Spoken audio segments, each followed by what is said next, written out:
Good morning to you. I'm Jeanne Francine. Thank you so much for waking up with us here on Live Now from Fox. We made it to Saturday. It is October 14th, the top of the hour, 8 o'clock on the East Coast, 5 o'clock on the West Coast. Let's not waste any time. Let's go ahead and get into our top stories. Here on your screen, you can see a live look out there. You're taking a live look in Gaza as Israeli forces continue to target Gaza terror hubs. Those bombings and missile strikes happening, and we're watching them unfold live on the screen. I'm going to pop up the audio really quickly so we can listen into all of this as it unfolds.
So as you're tuning in at the top of the hour, you're seeing those explosions in real time out there in Gaza as Israeli forces continue to target Gaza terror hubs. All in the midst of this, we do have breaking news we want to bring to you. The bombings happening, as you just saw, and defense forces, Israeli defense forces, commonly known as IDF, they post on their X page, which many of us still call Twitter. They say, quote, Ali Qadhi led the inhumane, barbaric October 7th massacre of civilians in Israel. We just eliminated him. All Hamas terrorists will meet the same fate, end quote.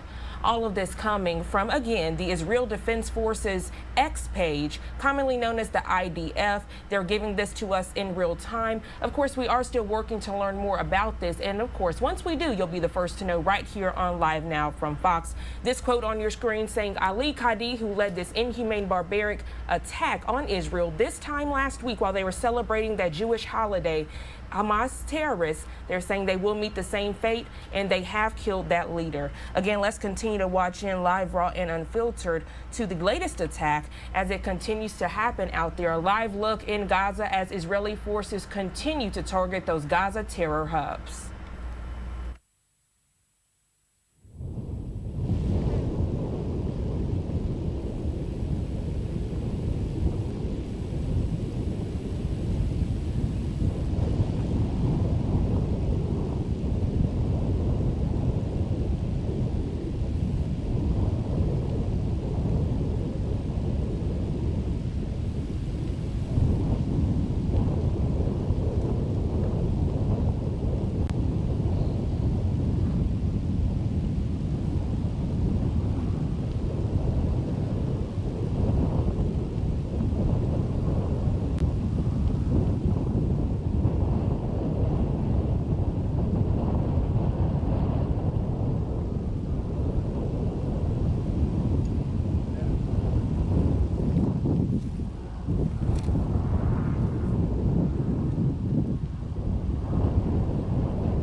So all of this happening in real time on your screen. As you listened in, you could hear the warplanes and the sounds in the background. You've even seen the bombings that were happening off at the top of the hour as Israeli forces continue to target Gaza terror hubs. Israel preparing for ground invasion of Gaza. And then we brought to you that breaking news as the IDF, the Israel Defense Forces, posting on their X page, quote, Ali Qadhi, who led the inhumane, barbaric October 7th massacre of civilians in Israel, we just eliminated him. They go on to say all Hamas terrorists will meet the same fate. All of this happening live, raw, and unfiltered.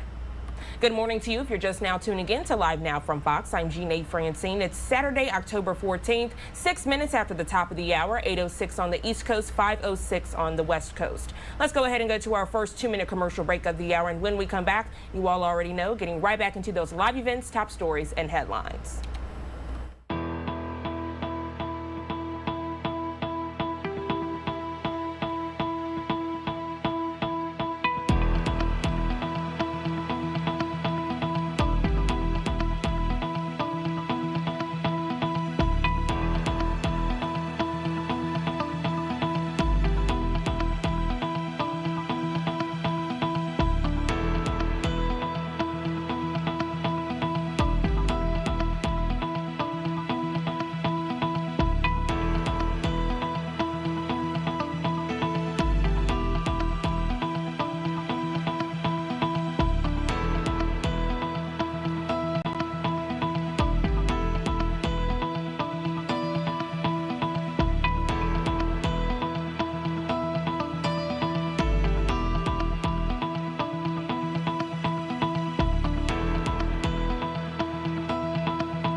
Welcome back to Live Now from Fox. I'm Jeanne Francine. Let's take another live look out there in Gaza as we continue to watch all of this unfold. Israeli forces continue to target the Gaza terror hubs. All of this live, raw, and unfiltered. Since the top of the hour, actually, you could see the missile strikes and the bombings, and then when I popped up the audio, you could actually hear the warplanes as all of this was happening. We know that Secretary Austin spoke from Israel and said the quote, Hamas reminds me of ISIS.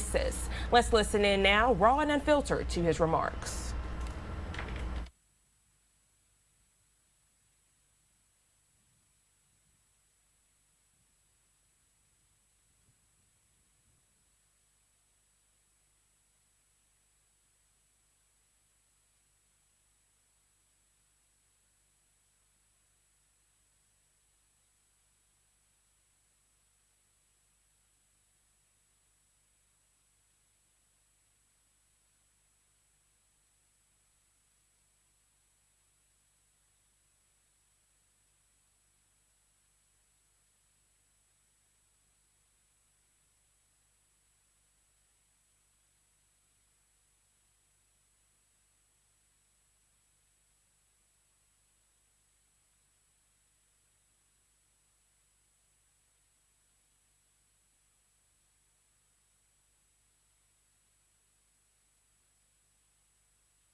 We are working to troubleshoot this audio right now, so if you can stand by for a few seconds so we can get this to you so you can hear Secretary Austin's remarks, the latest of his remarks from Israel.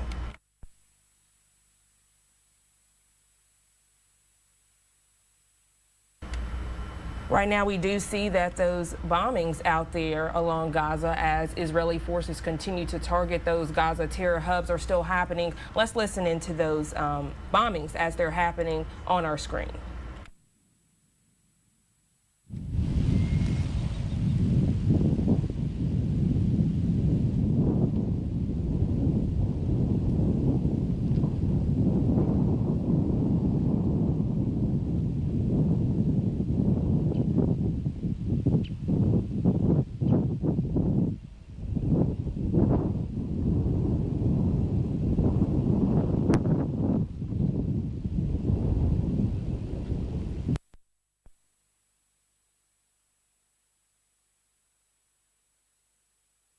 Service. All right, it seems like that shot went out. So what we're going to do right now is show you another live look from a different angle out there in Gaza.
All right, so on your screen, you're watching Live, Raw, and Unfiltered out there in Gaza as Israeli forces continue to target those Gaza terror hubs. Since we came on at the top of the hour, 8 o'clock on the East Coast, you could actually hear those warplanes as all of this was unfolding. I actually do see a protest going on in another area of the Middle East. I want to bring that to you now so you can see as all of this is unfolding against the war on Israel.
If you're just now tuning into Live Now from Fox, I want to explain the boxes on your screen. Right there live in the Middle East, a Free Palestine rally happening. All of this as the war against Israel continues. On the right side of your screen, a live look out there in Gaza as Israel continues to strike those terror hubs. And then the bottom right box, a live look in Jerusalem. Let's continue to listen in.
If you're just now tuning into Live Now from Fox, I want to recap what you're seeing on your screen. A Free Palestine rally happening out there. Also on the right side of your screen, breaking news as Israel strikes terror hubs out there in Gaza. And then that bottom right box, a live look out in Jerusalem.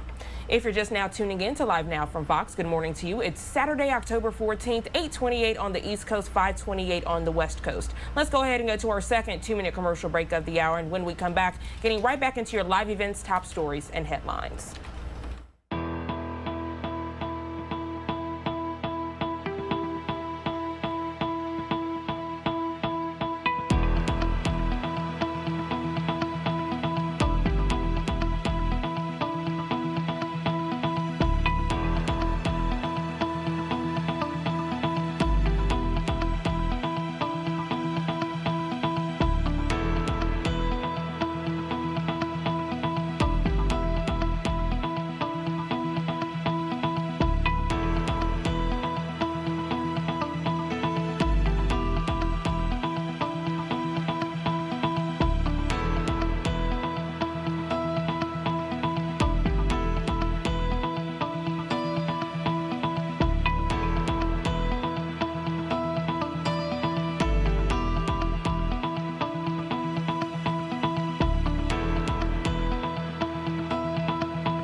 Welcome back to Live Now from Fox. I'm Jeanne Francine. Let's take another live look out there in Gaza. As all of this continues to unfold, Israeli forces continuing to target Gaza terror hubs. All of this a week after they attacked Israel on their Jewish holiday. This time last week, all of the terror unfolded. You can see the missile strikes and the bombings happening on your screen. We're going to pop up the audio to see if we can hear anything on that end.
So if you listen closely, you can hear the warplanes as the missile strikes and bombings continue out there. Israeli forces targeting those Gaza terror hubs. We actually are still working to fix the audio issues that we were having this morning. My colleague Josh Breslow and my producer Markima working with me to try to get this fixed. I do know we did want to play out those comments from Secretary Lloyd Austin as he was in Israel. Let's do that now.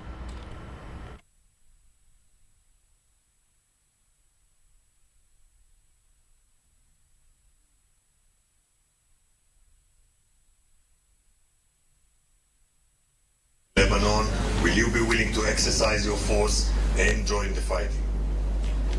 I ordered additional assets to the region to bolster deterrence. And again, the message that we would send to any country or group thinking to take advantage of this situation and widen the conflict, don't. I won't speculate on anything that could happen in the future. I will just tell you clearly that the United States will continue to support Israel's right to defend itself. Thank you. Please, a question to the Defense Minister. השר גלנט, דיברת בתחילת השבוע על כך שהמטרה של המבצע היא למחוק את חמאס.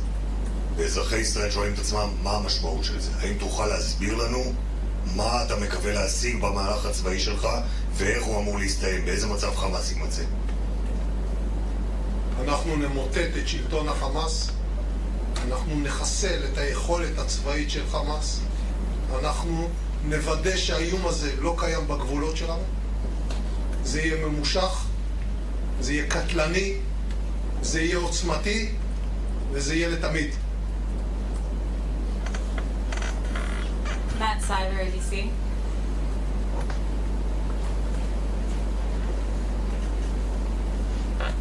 Thank you both for doing this. Secretary Austin, the U.S. administration has told Israel to avoid causing civilian casualties and to uphold what you called just now the laws of war. Given how Hamas fights, deliberately launching operations from dense civilian areas, how can Israel permanently end the terrorist threat posed by Hamas without inevitably risking many civilian lives? And as we watch the civilian death toll in Gaza rise while Israel conducts its counterattacks and perhaps a ground invasion, do you believe the moral culpability for those Palestinian deaths belongs to Israel, Hamas, or both? I'll leave it to Israel to talk about its potential plans and its approach to conducting operations.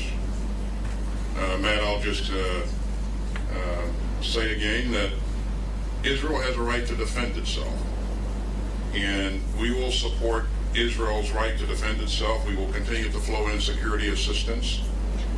And I've worked with Israeli forces over the years, over many years. As you know, I wore a uniform for 41 years. My experience in working with the Israeli forces is they are professional, they're disciplined, and they're focused on the right things. And so I expect that going forward, they will continue to exhibit that same degree of professionalism that we've seen in the past. But you know, Matt, we've seen this before. The international community fought ISIS, who in some cases was embedded deeply in built-up areas. And that international coalition fought valiantly and protected civilians and created corridors for humanitarian movement, even in the midst of a pretty significant fight. So again, this is a professional force. It is well led, and I have every expectation that it will be disciplined. Thank you. And for Minister Gallant, have you seen evidence that Iran was directly involved in planning or executing the recent attack on your country, or any signs that either Iran or its proxies are seeking to exploit the situation? And if you do come to see signs of an imminent attack on Israel, are you in favor of preemptive strikes? Iran, Hezbollah, and Hamas is one axis, an axis of evil. Everything is directed generally from Iran. The permission is given by Iran. The money is supplied by Iran. And the ideas are shaped in Iran. Therefore, it doesn't matter if they give or didn't give the permission, but the idea is an Iranian idea. As to the actions, future actions of IDF, I will stay confidential for good reasons. Thank you. Suleiman Masada. Mr. Secretary, thank you for this. House Foreign Affairs Chair Mike McCall said that we know that Egypt had warned Israel 3 days prior to that event, like something like this could happen. We don't know how we missed it. We don't know how Israel missed it. So can you tell us what really the U.S. knew before this attack? What I can tell you is that if we had known or if we know of a pending attack against an ally, we would clearly inform that ally. But what we're focused on now, Suleiman, is we're focused on making sure that Israel has what it needs to defend its sovereign territory and to protect its citizens. And the minister and I spent a good bit of time talking today about what those requirements are and what we need to do to urgently meet those needs. אדוני השר, תודה רבה. זו פעם ראשונה שדרג מדיני עולה לשאלות העיתונאים. אתמול שמענו את הרמטכ"ל גם לוקח אחריות ואומר, אנחנו כשלנו בשמירה על ביטחון אזרחי ישראל. האם יש כן גם אזרחי ישראל שואלים את עצמם, האם כן יש איזושהי לקיחת אחריות מצד הדרג המדיני לעניין מה שקרה בדרום? אנחנו ספגנו התקפה קשה עם מחירים מאוד כבדים. יהיה זמן לתחקר את העניין הזה. בעת הזאת, גם אני, גם המטה הכללי, הרמטכ"ל וכל לוחמי צה"ל, אנשי השב"כ, אנשי המוסד, משטרת ישראל, כולנו ממוקדים בהתאם להנחיות שנתתי בדבר אחד, לנצח ולהביס את חמאס כפי שפירטתי. זה מה שנקבע, זה הדירקטיבה של ממשלת ישראל וזה מה שיהיה. The last question from Tom Secretary.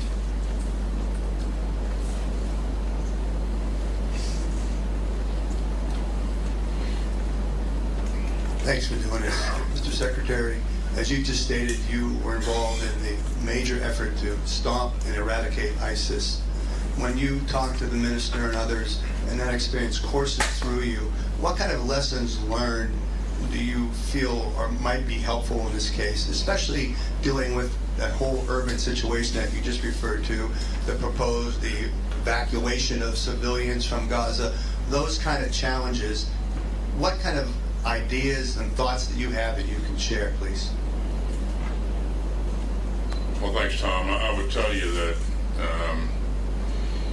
encountering ISIS, I felt as if we were staring evil in the eye.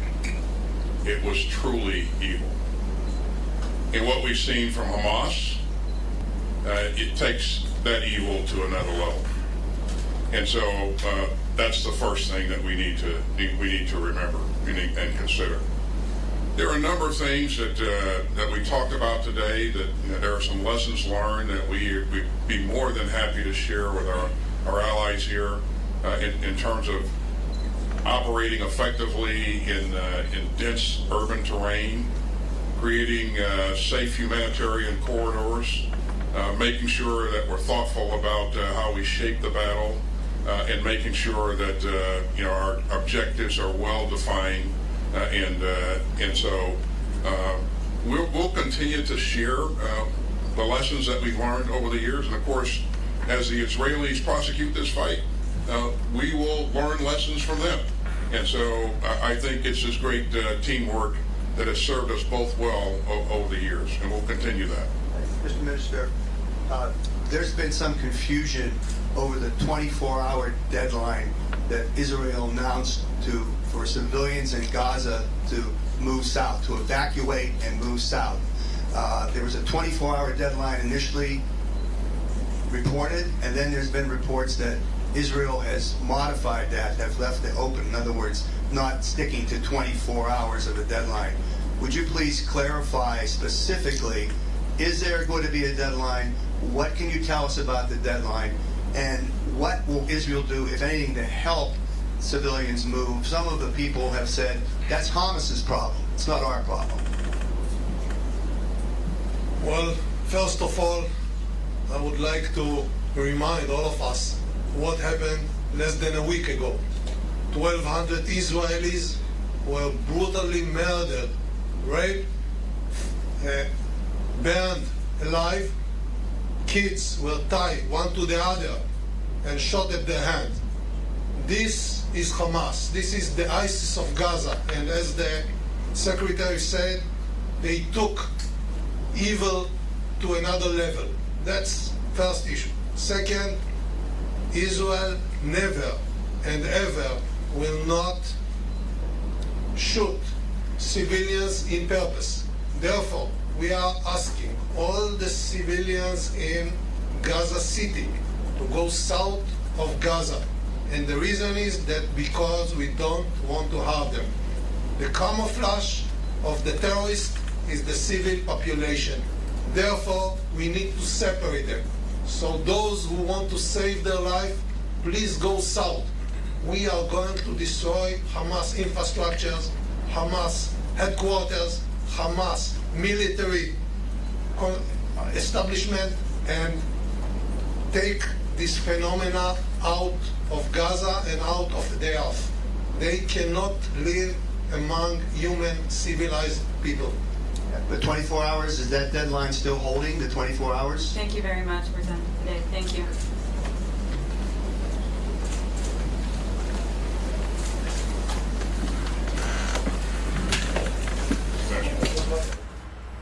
If you're just now tuning in to Live Now from Fox, Secretary Lloyd Austin speaking from Israel, and he says, quote, Hamas reminds me of ISIS. He's there with Israeli president. On the right side of your screen, breaking news from this morning, Israel continues to strike those terror hubs in Gaza. And then the bottom right box showing a live picture of Jerusalem. Good morning to you. It's Saturday, October 14th. Thank you so much for tuning in to Live Now from Fox. I'm Jeanne Francine. 45 minutes after the top of the hour, 8:45 on the East Coast, 5:45 on the West Coast. Let's go ahead and go to our third 2-minute commercial break of the hour. When we come back, getting right back into the news impacting you.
Welcome back to Live Now from Fox. I'm Jeanne Francine. Let's take another live look out there in Gaza as Israeli warships continue to hit the area as they are targeting those Hamas terror groups.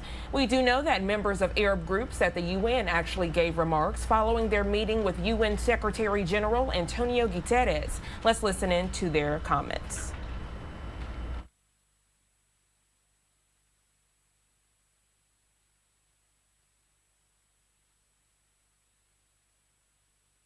Which was a very powerful sign to him, because he always tell us, if you are united as Arabs, you always can influence many things, including with regard to the Palestine question. As my colleagues from Jordan and Egypt have said, that we convey to him in crystal clear terms the three objectives that we are trying to accomplish as soon as possible in the next few days, in a short period of time. Ceasefire and stopping the aggression against our people, to have humanitarian assistance to reach our people, the 2.3 million in the Gaza Strip as soon as possible. And for the SG, he has a huge presence of UN agencies on the ground, including in the Gaza Strip itself, and he has a responsibility to look after that huge presence of all of these agencies, and 500,000 of children, of Palestinian children who attend, UNRWA schools, and they look after more than 1 million plus Palestine refugees in the Gaza Strip. It is also his responsibility, and we made it clear that for us to do our work and for him to do even more. All of us, we need to do more in order to stop this carnage against our people and to begin the humanitarian assistance and to stop the transfer, the forcible transfer. We agreed also with the SG when he said, you have to also keep your eye on the occupied West Bank and East Jerusalem. The extreme settlers, they want to make fundamental changes in the West Bank, and we agree, and that's why in a span of 6 days, we have close to 50 martyrs that have been killed by the settlers and the occupying forces. And of course, the most important place for all of us, Jerusalem and Al-Aqsa, Al-Haram al-Sharif, is under threat. And of course, that has to be protected with all of our might, with all of our energies, all of us, because Jerusalem is the capital of the state of Palestine, and Al-Aqsa Mosque and Al-Haram al-Sharif is the heart of the question of Palestine. And all of us, we have to be careful in order to continue the struggle in order to keep the historic status quo and the role of our Jordanian brothers and the Hashemite custodianship in this regard in place, so that no one to mess around with Al-Aqsa Mosque and Al-Haram al-Sharif. We will keep you posted. We might be meeting tomorrow around the Security Council. We will not allow the Security Council to shirk its responsibility. They have a responsibility to shoulder. They have to do it. They are responsible for the maintenance of international peace and security. This is war. This is aggression. This is an attack against 2 million plus Palestinians in the Gaza Strip. So it is the business of the Security Council. And we have to find ways to force the Security Council to shoulder its responsibility.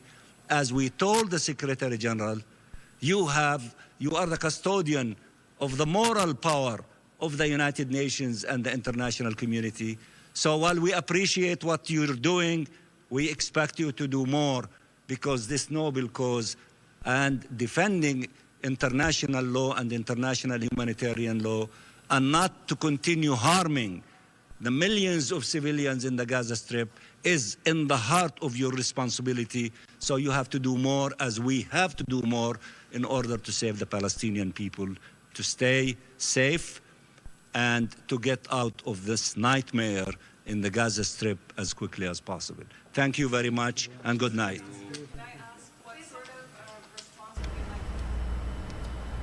Those comments wrapping up at the United Nations as Arab groups spoke out following their meeting with the UN Secretary General Guterres. On the right side of your screen, we continue to follow breaking news as it relates to the war against Israel. Israeli strikes continue against those terror hubs in Gaza, and also some breaking news as Israel announcing they've killed that attack mastermind that led this We know this time last Saturday, all of this unfolded. A post on the Israel Defense Forces X page, they say, quote, Ali Qadhi led the inhumane, barbaric October 7th massacre of civilians in Israel. We just eliminated him. All Hamas terrorists will meet the same fate. That coming from Israeli Defense Forces. I'm Jeanne Francine, the time 8:53 on the East Coast, 5:53 on the West Coast. Let's go to our final 2-minute commercial break, and when we come back, I'll be checking the live feeds and, of course, giving you all of the top stories of the day. You're watching Live Now from Fox.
Welcome back to Live Now from Fox. I'm Jeanne Francine. On your screen now, a live look out there in Gaza as those Israeli missile strikes continue as they are attacking that area. As we know, this is all in retaliation to the war on Israel. Israeli forces continuing to target those Gaza terror hubs. I want to get to another story as it does relate to the war on Israel. Israel's Ambassador Erdogan holding a news conference with family members of hostages, those families still demanding answers this Saturday morning. Let's listen into this press conference.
Excellencies, ladies and gentlemen, colleagues, friends, I wish to thank you all for coming, for standing with Israel here today, showing your support. Seeing this hall so full is really heartwarming and moving, and we thank you for that. The state of Israel has suffered the most atrocious and barbaric terrorist attack in the history of our country. Innocent civilians, men, women, children and elderly, over 1,300 murdered, slaughtered and tortured, thousands injured and maimed, and over 100 abducted. Your support, the voice of the international community, must be heard. To condemn the horrific events and to make sure those innocent civilians kidnapped by the terrorists are released immediately and return to their families. We will start our event with a short video.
I did briefly pop up that viewer discretion advised banner simply because some of those images are hard to watch. Let's continue to listen in.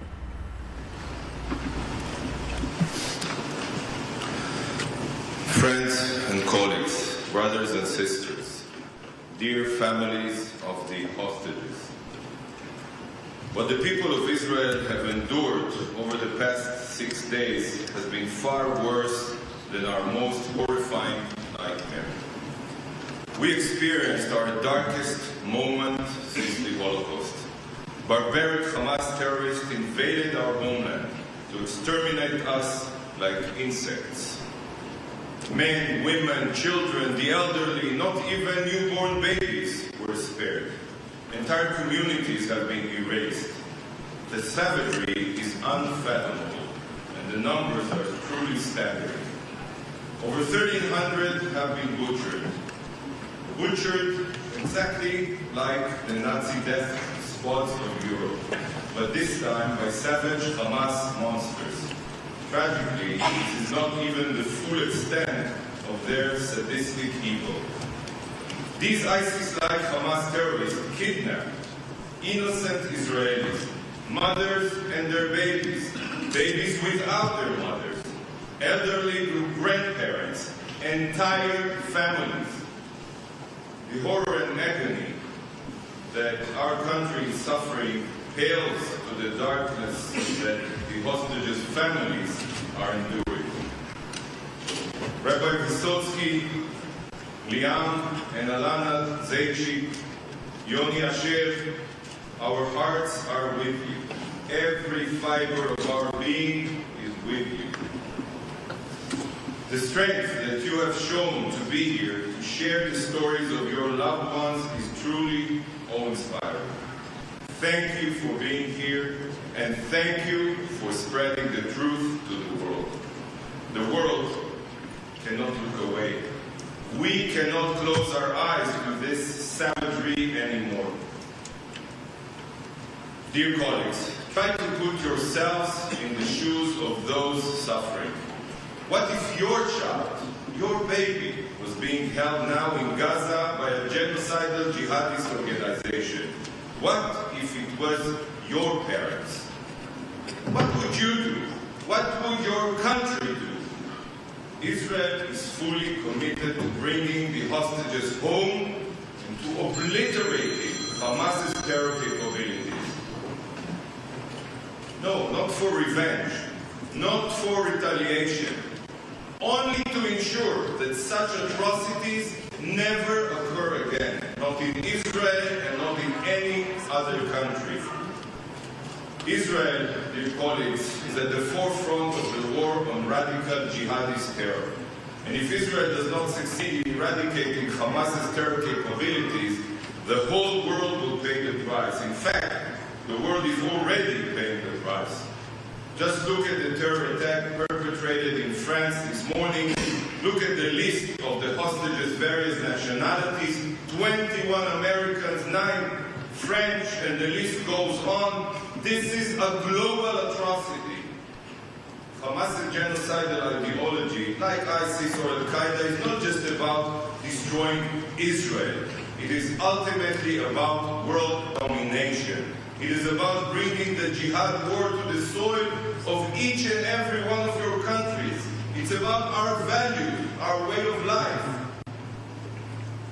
The entire free world must participate in this struggle. We must wholeheartedly defend Israel's right to defend itself. Because if Israel's hands are tied, if the false narrative that we are hearing gains prevalence, this will signal the downfall of the free world. This cannot happen. We cannot let this happen. Friends, I'm being frequently asked, but why did Hamas do this? They must have known that Israel would respond swiftly and harshly. Why did they do it? The answer is twofold. One, their charter explicitly calls for the annihilation of Israel and the murder of all Jews. This is a genocidal ideology, just like the Nazis. And it is not something that we should begin to analyze through rational lens. It is sadly their interpretation of their religion. But it is not only about their ideology. It's also, yes, about their rational understanding based on the past. Hamas committed their large-scale atrocity because they rely, and I'm sorry for what I'm about to say, rely on the UN, as it has done in the past, to come to their aid. They believe that the international community will now tie the hands of Israel from erasing Hamas's terror infrastructure. Hamas wants the world to disavow Israel's right to self-defense so that they can maintain their capabilities and carry out another such atrocity again. I reiterate, our right to self-defense means ensuring such horrors are never repeated.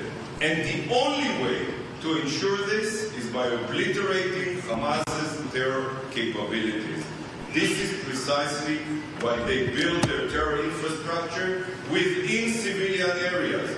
They know that the moment after they brutally slaughter over 1,000 Israelis, Some UN bodies will come running to Hamas's rescue by trying to prevent Israel from obliterating its terror infrastructure. We cannot let the terrorists win. We cannot let them use us as pawns to defend them. We cannot continue allowing them to cynically exploit our own rules and our own values to plan our very own destruction. Following Israel's advance warning that was given last night to the residents of northern Gaza, recommending them to temporarily move south of Wadi Gaza to mitigate civilian harm, the UN should be praising Israel for these precautionary actions. For years, the UN has put its head in the sand in the face of Hamas's terror buildup in Gaza. As resources and funds poured into Gaza and went straight into Hamas's terror coffers, the UN stayed silent. As Hamas dug terror tunnels under residential neighborhoods, the UN stayed silent. While Gaza's schools and hospitals became Hamas rocket launch pads, the UN stayed silent. And now that Israel gives Gaza's civilian population advanced warning to evacuate areas, as we cherish life and do all what we can to minimize civilian casualties, the UN prefers to condemn these preventive measures and again put pressure on the side defending civilization. Friends, this is absurd. Terrifying absurd. The UN should aim to minimize collateral damage, but in the same breath condemns civilian evacuation. Temporary evacuation is reversible. Loss of human life is not. What we all hear is not the UN's concern for civilians. What we hear is the UN's indifference to the murder of 1,300 Israelis. The UN is making it clear that it doesn't want Israel to defend itself. Friends, in mere hours, the Security Council will convene to discuss the humanitarian situation in Gaza. The Security Council's moral compass must guide it to, first and foremost, address the 150 hostages kidnapped in blatant violation of international law. This is the humanitarian situation that today's meeting should be focused upon. Dear colleagues, please look at these families. See the human toll of this atrocity. I urge you, look at these families and please listen to their words. Listen to their stories. For 18 years, Hamas has ruled the Gaza Strip, and for 18 years they have exploited every inch to turn Gaza into their terror machine. They squandered all humanitarian resources for their war chest. They ripped water pipes out of the ground to turn them into rockets. They indoctrinated their children to hate and promote terror. We all saw the thousands of Gazans cheering as they paraded bodies and women that were raped through the streets. Hamas was democratically elected by the people of Gaza. We shouldn't forget this. Don't look away. Hamas, the genocidal jihadist terror group, bears the sole responsibility for everything that happens in Gaza. I will conclude with a very clear message. The UN and the Security Council are facing one of their most pivotal moments. Will they remain true to their founding values, or will they empower genocidal terrorists? This shouldn't be a question. It is good against evil, light against darkness, life against death, and the choice should be crystal clear. Friends, Israel will complete its mission. We will, God willing, continue until Hamas's capabilities are obliterated. We will, God willing, continue until the hostages are safely back home. We will succeed in the fight for civilization. This is our never again moment, our shared never again moment. And Israel needs your friendship and solidarity now more than ever. Israel is strong, resilient, and our resolve cannot be broken. Thank you from the bottom of my heart. Thank you.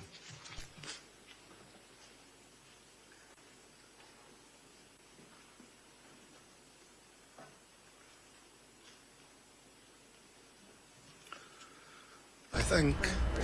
If you're just now tuning into Live Now from Fox, on your screen, UN and hostage family members speaking out as Hamas has taken several from around the world and are holding them as hostage. On the right side of your screen, breaking out there as Israel continues to strike those terror hubs out there in Gaza. And then that bottom right box, another breaking news, as thousands are fleeing south of Gaza. All of this happening as Israel is striking those terror hubs out there in the area. Also, Israel Defense Forces saying they have killed Hamas's leader behind the attack. All of this we are continuing to follow and watch as it unfolds here on Live Now from Fox. Good morning to you. If you're just now tuning in, it's Saturday, October 14th. I'm Jeanne Francine. 13 minutes after the top of the hour, 9:13 on the East Coast, 6:13 on the West Coast. Let's go ahead and go to our first commercial break of the hour, and when we come back, getting right back into news impacting you. You're watching Live Now from Fox.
Welcome back to Live Now from Fox. I'm Jeanne Francine. Let's take another live look out there in Gaza.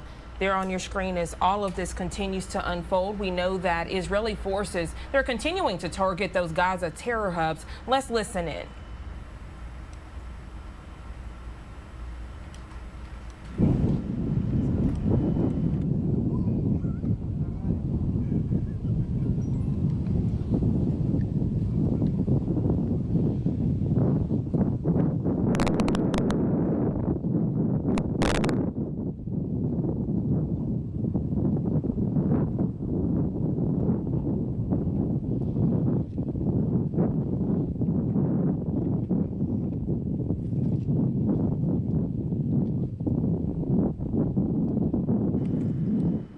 You can hear the warships and the warplanes in the distance, and you can also see the smoke coming from those missile strikes and bombings. All of this, about an hour ago, we know that Israel Defense Forces posting on X, they say, quote, Ali Qadhi led the inhumane, barbaric October 7th massacre of civilians in Israel. We just eliminated him. All Hamas terrorists will meet the same fate. After this goes out, people were actually fleeing Gaza. I actually want to show you all a live picture of that. This is a hospital out there in the area, specifically out there in the Gaza area. So people out there at that hospital, as they are fleeing the area, trying to not be caught up in the crossfire. But all of this unfolding as retaliation. Israel saying they are not attacking, they are retaliating from the attack that happened on them this time last week when all of this unfolded as they were celebrating their Jewish holiday. Right now, let's continue to listen in at the United Nations as we know that families of hostages are speaking out against Hamas. They are asking for the safe return of their family members. I'll also pop up some live images and boxes next to it so you can continue to see the live events against the war on Israel from around the world.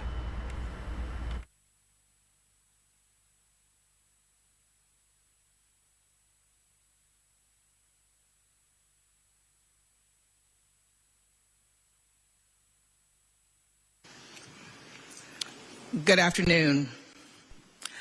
I want to start by thanking Gilad. I'm very grateful to have you as a colleague here.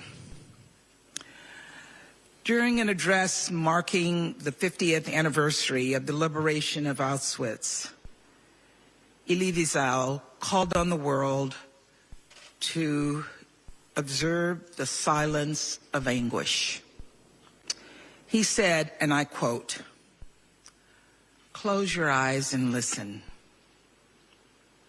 Listen to the silent screams of terrified mothers, the prayers of anguished old men and women.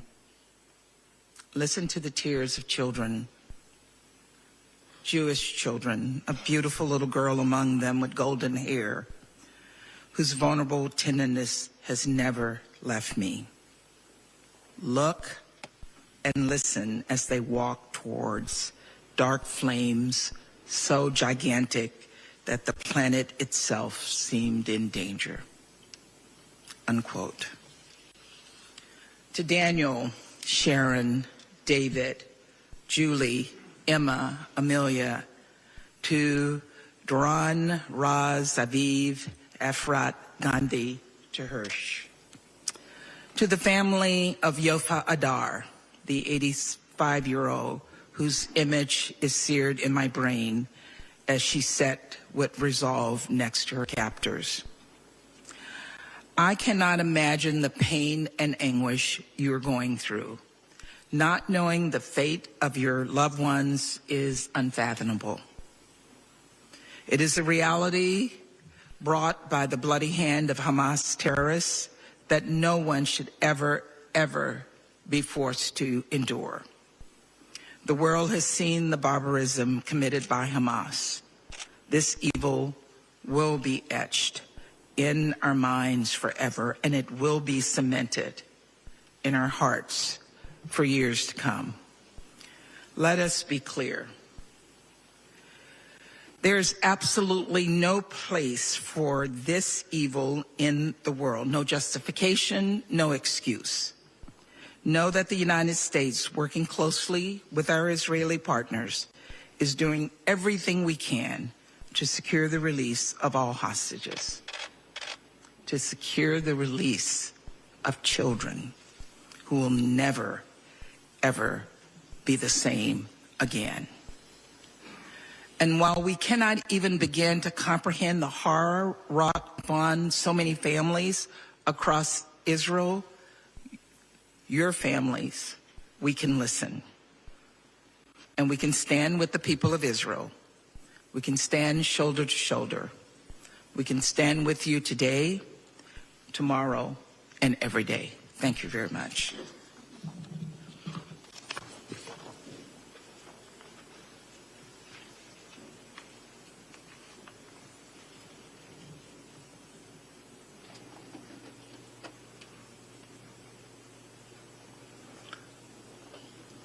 Thank you, Ambassador Thomas Greenfield, for your inspiring words.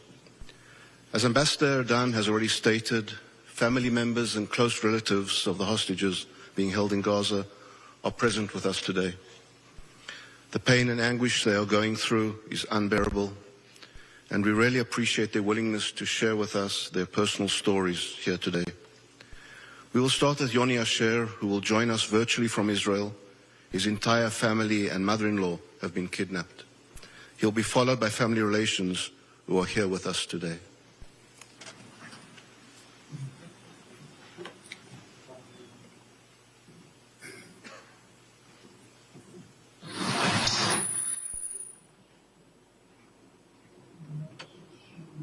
Yoni, please go ahead. We can see you. Hello, my name is Yoni Asher,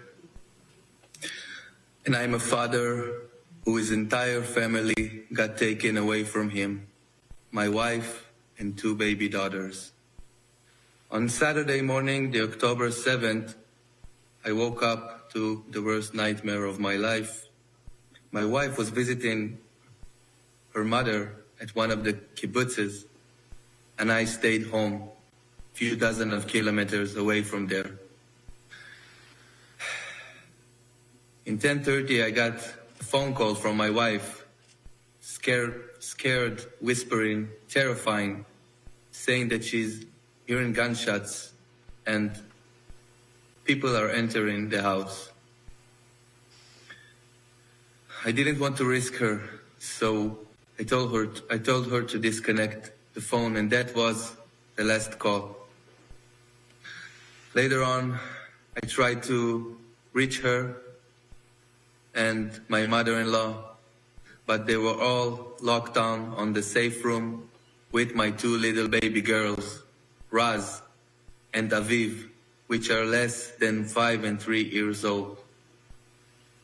Later on, I tried to get more information and managed to track my wife's phone, which appeared in Gaza. And later on, I saw a video, and on this video, I saw my wife, 2 daughters, got taken on a vehicle, and I recognized them for sure.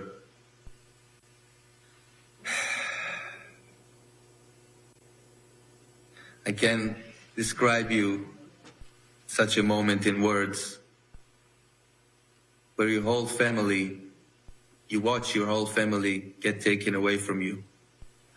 With my mother, also were her mother, my mother-in-law, and her spouse, Qadi Moses, which probably got abducted as well. My wife, who has a German citizenship, is a granddaughter to a Holocaust survivor who just passed away a few months ago, Tirza, and lived to the age of 100. I'm glad she didn't get to see a second Holocaust, and her granddaughter and 2 daughters, baby girls, getting kidnapped in a horrific event and invasion. Since Saturday, I had no sleep, no eat. I'm a father without a wife, without his baby girls. A lot of family and friends are surrounding me, but my whole world is not with me. My mother, Efrat Katz, my mother-in-law, Efrat Katz, was hosting her granddaughters in her home in the kibbutz. She always loved to have them. I never thought that one of those visits can end like this. You're talking to a man who is not crying because I don't know if I got any more tears left. I'm exhausted, and I want to approach whoever can hear me in the international community. Please bring back my baby girls. Thank you. Thank you very much, Yoni. I now ask Liam and Alan. Emotional words from that family member as he pleads out to Hamas and says, "Please bring back my baby girl." All of this as breaking news is unfolding. Israel Defense Forces saying they killed Hamas's leader behind the attack. On the right side of your screen, you can see thousands as they flee south from Gaza. They're doing so because of those Israeli strikes. They're attacking those terror hubs out there in Gaza. Good morning to you. I'm Jeanne Francine. It's Saturday, October 14th, 9:27 on the East Coast, 6:27 on the West Coast. Let's go to our second 2-minute commercial break. When we come back, getting right back into the news impacting you.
Welcome back to Live Now from Fox. I'm Jeanne Francine. Let's continue to listen in raw and unfiltered as hostage family members are speaking out, demanding Hamas to release their family members. 5 children who had children and their children had children, and together we've created a family more warm, loving, and generous than most could ever imagine. I spent every summer with my family in Israel, especially with my mom's eldest sister, Riki, her husband, Ramus, and their children, my cousins, Daniel, Moran, and Sharon. Our memories together go back to my youngest and most formative years, going to the water park, watching friends, going on vacation to Eilat, and even my bat mitzvah in their home. Danielle is like a big sister to me, a natural nurturer who gives the best hugs and always makes sure I am well fed. Sharon is like my little sister. She brings me back down to earth with a sarcastic sense of humor that never fails to make me laugh. On Saturday, October 7th, Sharon and her husband David and their 3-year-old twins, Emma and Julie, along with Danielle and her 5-year-old daughter, Emilia, were brutally kidnapped from Kibbutz Nir Oz. The kibbutz was ravaged by terrorists as they hid in their bomb shelter for hours until it filled with smoke and they could not hide any longer, at which point Sharon sent a voice note to my aunt. "We're not going to make it. We love you." A video began floating around on social media of hostages in a truck, Yoni's family, and we spotted them. I can see David crouched down holding one of their baby girls, and I see Sharon and her hair from the back as she holds onto what looks like Emilia so tightly. This horrific scene will not stop replaying in my mind, casting a dark shadow over the memory of the back of Sharon's head just over a month ago when she was here in New York, sitting in my kitchen while we laughed as I did her hair for my brother's wedding. I spoke with one of my other cousins in Israel who is currently stationed as a reservist near Gaza. She said, "I cannot breathe thinking about our family. Every breath, it follows me, and I am shattered." This is exactly how our family feels and how the whole of the Israeli people are feeling today. But this agony that I am describing is nothing compared to the terror of which my cousins and their babies are experiencing at the hands of Hamas. I am here today to say that this is not a time for discourse, context, or debate. We must come together against what we know is evil and pick up the pieces of our shattered hearts one by one. As of this morning, we know that my family is alive in Gaza. I will say it in Hebrew, yesh tikva, which means there is hope. We can exhale, but only for a moment. I am pleading for your help to bring my family back. We don't want more bombs or rockets or blood or tears. We want our family back immediately, and we want peace. Thank you. Thank you very much, Alana. We know how difficult this must be for all of you. I'll now ask Rabbi Burton Vysotsky to tell us about the kidnapping of his cousin.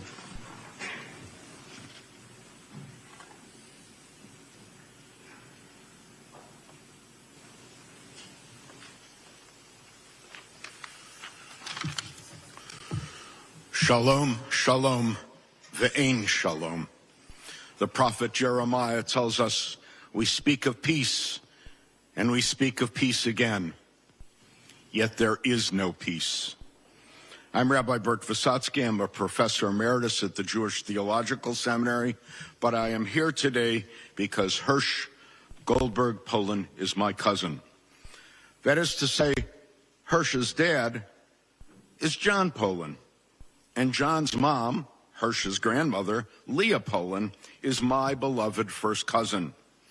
We're a big and loving family. We were all in Israel in May to celebrate another of Hirsch's cousins' bat mitzvah in Jerusalem, and then his aunt's wedding in Tel Aviv. It was a great celebration. We spent time laughing together, dancing together, and I got time to talk with young Hirsch then. He seemed so innocent and carefree. He's a very American kid, a U.S. citizen. He lived as a kid in Chicago, just like me, but I did it 50 years earlier. We considered sports, the White Sox versus the Cubs. I am a lifelong White Sox fan, and Hirsch, I cannot explain why, is a Cubs fan. But sports aside, Hirsch wants to go traveling around the world, like many Israeli kids his age do. And he's been saving up for the grand tour. We talked about the places he wants to visit. Some I have been to, and some, like Hirsch, are still on my list. This past Friday, Hirsch went to a dance party to kick back, celebrating the end of the Jewish holidays, Shabbat, and Hirsch's 23rd birthday, which had been a few days earlier. Instead, he was viciously attacked by Hamas terrorists. According to his mom, Rachel Goldberg, poor Hirsch had part of his arm blown off by the Hamas attack. He made his own tourniquet. And then he was taken hostage by the Hamas terrorists, put on a truck, and taken into captivity, most likely in Gaza. Hirsch is in dire need of medical care. Hirsch sent 2 texts to his mom on that Saturday morning.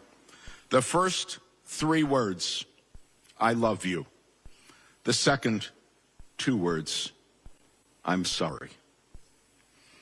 That is the last that any of us have heard from Hirsch Goldberg Poland. We urge all civilized people to work to free Hirsch and all the other hostages as soon as possible. Thank you.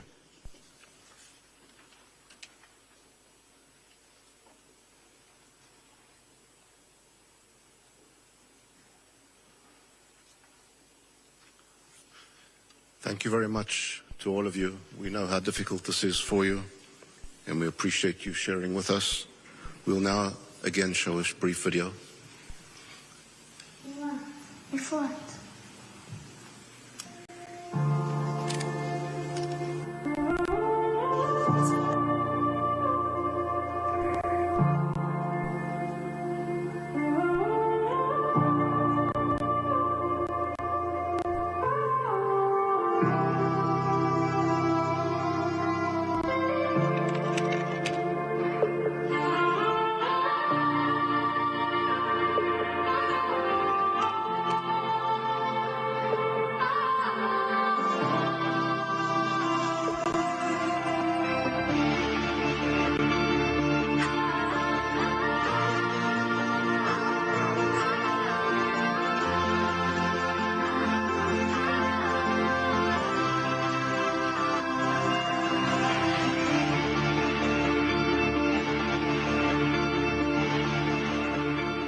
I would now like to introduce Noa Kirel, one of Israel's most well-known artists today, and ask her to be joined by Ambassador Gilad Erdan.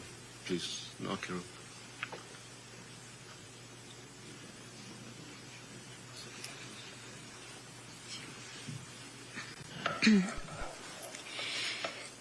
כל עוד בלב הפנימה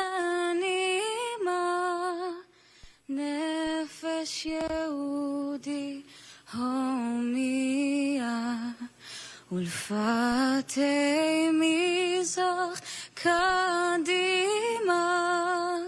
עין לציון צופיה עוד לא אבדה תקוותנו התקווה בת שנות 2000 להיות עם חופשי בארצנו ארץ ציון ירושלים להיות עם חופשי בארצנו ארץ ציון ירושלים עם ישראל חי. Thank you.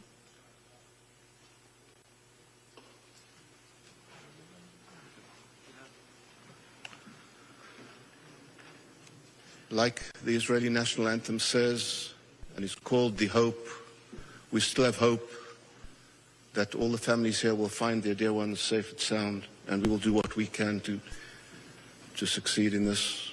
I wish to thank you all again today here for coming and showing Israel that we are not alone. Our struggle is not over, and we count on your important support going ahead. Thank you all very much.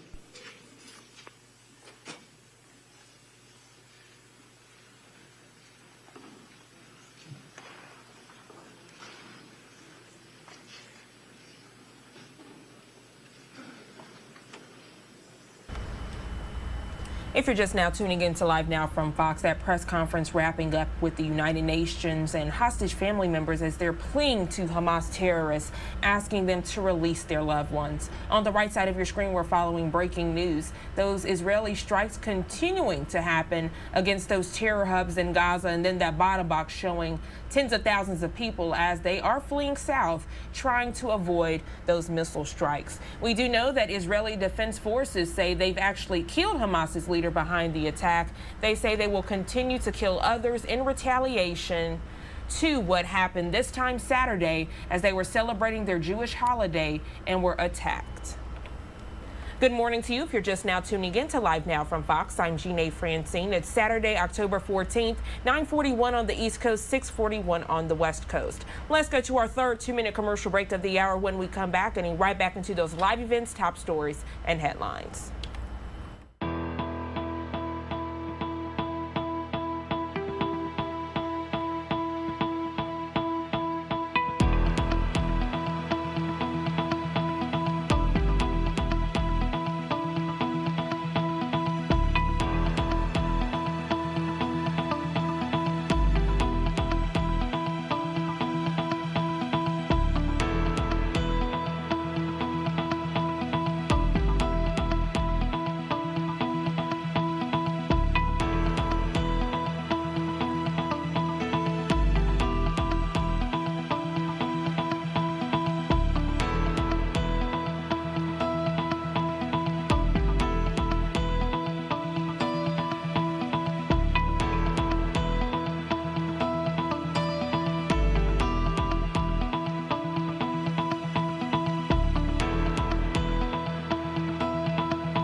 Welcome back to Live Now from Fox. I'm Gina Francine. Let's take a live look out there in Gaza. You can see smoke has consumed the air. All of this as we're following breaking news. We know that Israel Defense Forces say they have killed Hamas's leader behind this original attack. Israel in retaliation now as they continue to target Gaza terror hubs.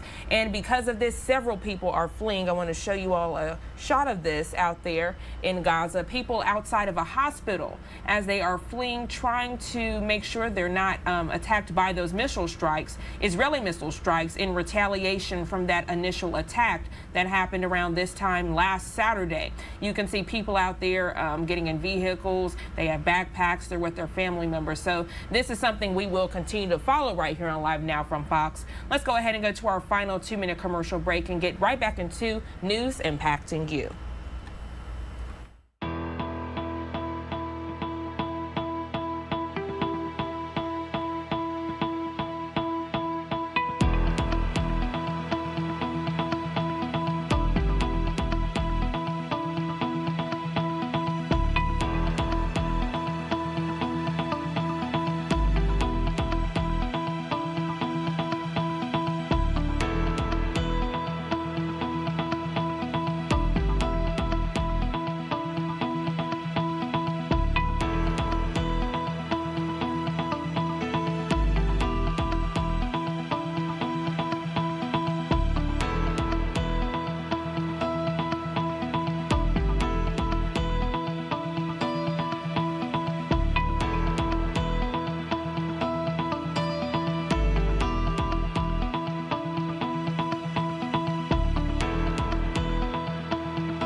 Welcome back to Live Now from Fox. I'm Gina Francine, taking another live look out there as Israeli forces continue to target Gaza terror hubs. We know that Secretary Austin spoke with Israel's president, and he says, quote, Hamas reminds me of ISIS. I want to play out his comments for you now, raw and unfiltered.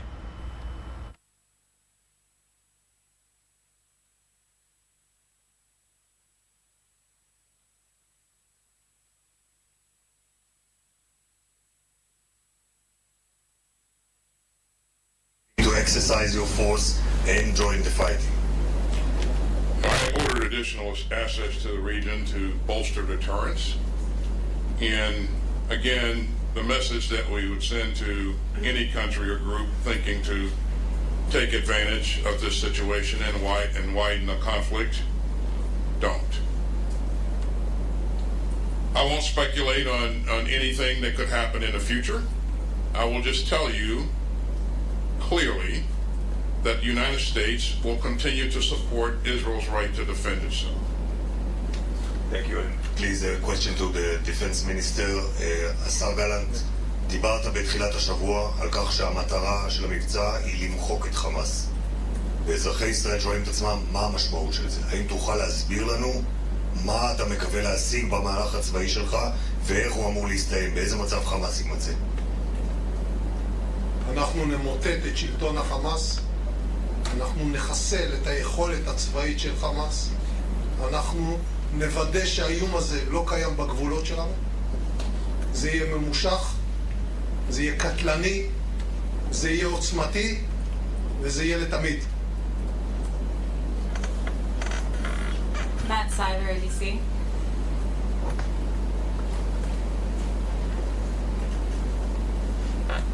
Thank you both for doing this. Secretary Austin, U.S. administration has told Israel to avoid causing civilian casualties and to uphold what you called just now the laws of war. Given how Hamas fights, deliberately launching operations from dense civilian areas, how could Israel permanently end the terrorist threat posed by Hamas without inevitably risking many civilian lives? And as we watch the civilian death toll in Gaza rise while Israel conducts its counterattacks and perhaps a ground invasion, do you believe the moral culpability for those Palestinian deaths belongs to Israel, Hamas, or both? I'll leave it to Israel to talk about its potential plans and its approach to conducting operations. Matt, I'll just say again that Israel has a right to defend itself, and we will support Israel's right to defend itself. We will continue to flow in security assistance. And I've worked with Israeli forces over the years, over many years. As you know, I wore a uniform for 41 years. My experience in working with the Israeli forces is they are professional, they're disciplined, and they're focused on the right things. And so I expect that going forward, they will continue to exhibit that same degree of professionalism that we've seen in the past. But you know, Matt, we've seen this before. The international community fought ISIS, who in some cases was embedded deeply in built-up areas. And that international coalition fought valiantly and protected civilians and created corridors for humanitarian movement, even in the midst of a pretty significant fight. So again, this is a professional force. It is well led, and I have every expectation that it will be disciplined. Thank you. And for Mr. Gallant, have you seen evidence that Iran was directly involved in planning or executing the recent attack on your country, or any signs that either Iran or its proxies are seeking to exploit the situation? And if you do come to see signs of an imminent attack on Israel, are you in favor of preemptive strikes? Iran, Hezbollah, and Hamas is one axis, an axis of evil. Everything is directed generally from Iran. The permission is given by Iran. The money is supplied by Iran. And the ideas are shaped in Iran. Therefore, it doesn't matter if they give or didn't give the permission, but the idea is an Iranian idea. As to the actions, future actions of IDF, I will stay confidential for good reasons. Thank you. Suleiman Masada. Mr. Secretary, thank you for this. House Foreign Affairs Chair Mike McCall said that we know that Egypt had warned Israel 3 days prior to that event, like something like this could happen. We don't know how we missed it. We don't know how Israel missed it. So can you tell us what really the U.S. knew before this attack? What I can tell you is that if we had known, or if we know of a pending attack against an ally, we would clearly inform that ally.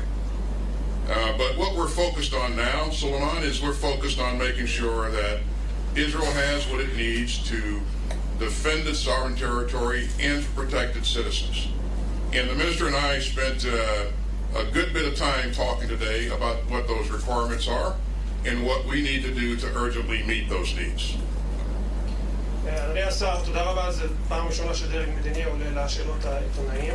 אתמול שמענו את הרמטכ"ל גם לוקח אחריות ואומר, אנחנו כשלנו בשמירה על ביטחון אזרחי ישראל. האם יש כן גם אזרחי ישראל שואלים את עצמם, האם כן יש איזושהי לקיחת אחריות מצד הדרג המדיני בעניין מה שקרה בדרום? אנחנו ספגנו התקפה קשה עם מחירים מאוד כבדים. יהיה זמן לתחקר את העניין הזה. בעת הזאת, גם אני, גם המטה הכללי, הרמטכ"ל וכל לוחמי צה"ל, אנשי השב"כ, אנשי המוסד, משטרת ישראל, כולנו ממוקדים בהתאם להנחיות שנתתי בדבר אחד, לנצח ולהביס את חמאס כפי שפירטתי. זה מה שנקבע, זה הדירקטיבה של ממשלת ישראל, וזה מה שיהיה. The last question from Tom Sibateri.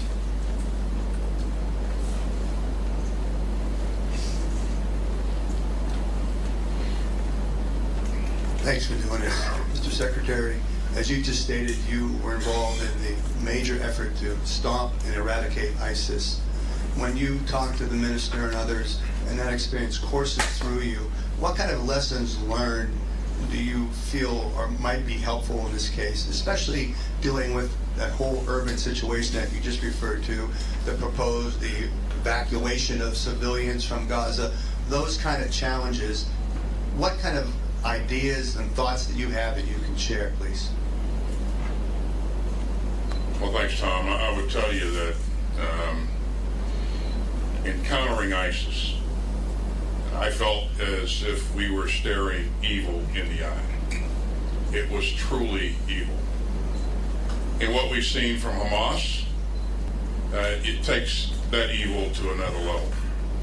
And so that's the first thing that we need to remember and consider.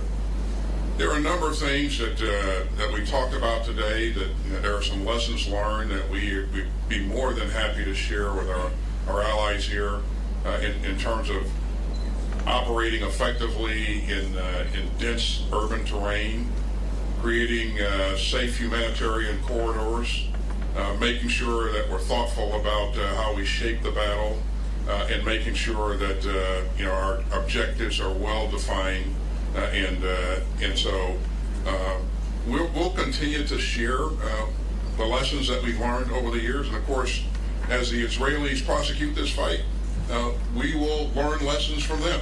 And so I think it's this great teamwork that has served us both well over the years, and we'll continue that. Mr. Minister, there's been some confusion over the 24-hour deadline that Israel announced for civilians in Gaza to move south, to evacuate and move south. There was a 24-hour deadline initially reported, and then there's been reports that Israel has modified that, have left it open. In other words, not sticking to 24 hours of a deadline. Would you please clarify specifically, is there going to be a deadline? What can you tell us about the deadline? And what will Israel do, if anything, to help civilians move? Some of the people have said, that's Hamas's problem. It's not our problem. Well, first of all, I would like to remind all of us what happened less than a week ago. 1,200 Israelis were brutally murdered, raped, burned alive. Kids were tied one to the other and shot at their hand. This is Hamas. This is the ISIS of Gaza. And as the Secretary said, they took evil to another level. That's first issue. Second, Israel never and ever will not shoot civilians in purpose. Therefore, we are asking all the civilians in Gaza City to go south of Gaza. And the reason is that because we don't want to harm them. The camouflage of the terrorists is the civil population.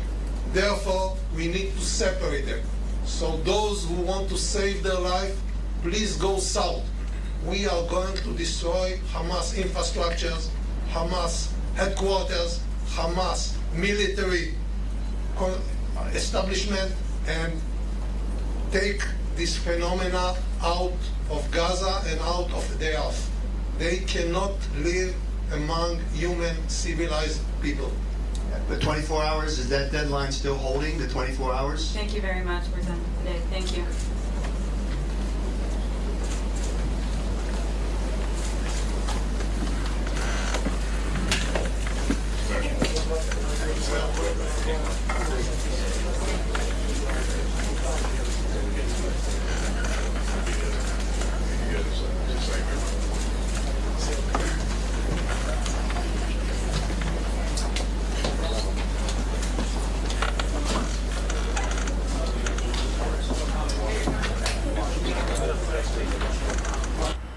If you're just now tuning in to Live Now from Fox, Secretary Lloyd Austin and Israel's defense minister speaking out against those Hamas attacks. They're wrapping up now, speaking to those in attendance. This as we continue to follow breaking news. Israel strikes continue to happen to those terror hubs in Gaza, and then we do know that thousands are fleeing south. All of this as Israel Defense Forces say they've actually killed Hamas leaders behind the attack.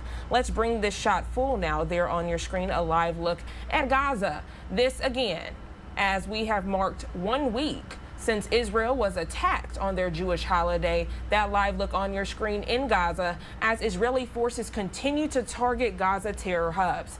Joining us to speak more about this is Hal Kempfer. He's a national security expert. Hal, good morning to you. Thank you so much for joining us here on Live Now from Fox. Good morning, Janae. Yes, so let's kind of recap. Today marks 1 week since that tragic event during that Jewish holiday. Can you catch us up? Well, there's a lot going on this week. Obviously, the events of last Saturday were just horrific. 1,300 Israelis and some foreign nationals were killed in a Hamas attack, where they launched a barrage of about 3,000 plus missiles over 2 days, overwhelming in many cases the Iron Dome air defense system. But then they launched over 1,000 Hamas terrorists broke through the fence line around the Gaza Strip using heavy equipment, and in some cases actually using powered paragliders to fly over the fence. And they attacked kibbutzes, small towns, villages, farms. But one of the worst attacks was they attacked into a nearby music festival and brutally slaughtered 260 festival goers. Some of the most horrendous reports come out of what happened there, but also going into kibbutzes, just basically gunning people down, killing women, children, babies. And in some cases, literally setting them on fire. It's just absolutely horrific. So that was last Saturday. What's happened since is that Israel has mobilized 360,000 reserve soldiers. They have completely surrounded the Gaza Strip with a number of brigades. It's an unprecedented force level that they have around there. They have been conducting airstrikes, a lot of airstrikes into the Gaza Strip. They have been running raids to rescue what's probably somewhere between 120 and 150 hostages that Hamas took and then pulled back into the Gaza Strip. And more recently, the day before yesterday, they announced that everybody in the northern part of the Gaza Strip, particularly the main city, Gaza City, needed to move south. And they set a demarcation line saying, go south of this riverbed, very recognizable terrain feature that everybody is aware of. And they said, within 24 hours, get out of there. Now, they did that by phoning them. They actually called the police force there and said, you need to evacuate. They dropped leaflets, all sorts of things. So the word got out, and there was a huge exodus of Gaza residents head south. Now, this has caused a lot of international condemnation. They're saying, the United Nations says 24 hours isn't enough time. It's certainly, there's no shortage of those out there who have spoken up about this. But what they did was, in the interim, they designated two pathways, if you will, corridors for them to go south, two main roadways. And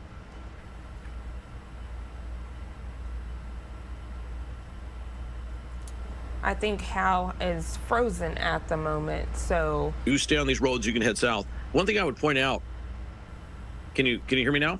Yes, there was just a glitch. Yes, okay. You're back. Thank you. All right. I was going to say there's two pathways that they designated, two corridors for them to go south, and they've given them time zones where if they go down these pathways, they will be safe corridors. Israel will not target them in any way. And I should mention the distances are not that great. A lot of people look at this and they say, how can you get that many people down south? I would point out the Gaza Strip's a pretty small area.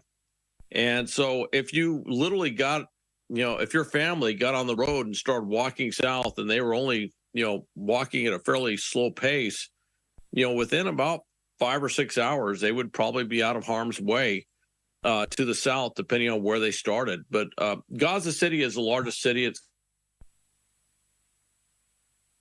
about I think I just glitched again. Can you still hear me, Janae? Yes, I can Janae, still can you hear hear me? you. Yeah, you're doing fine. It's just, I think, a glitch maybe, but we're still able to hear you.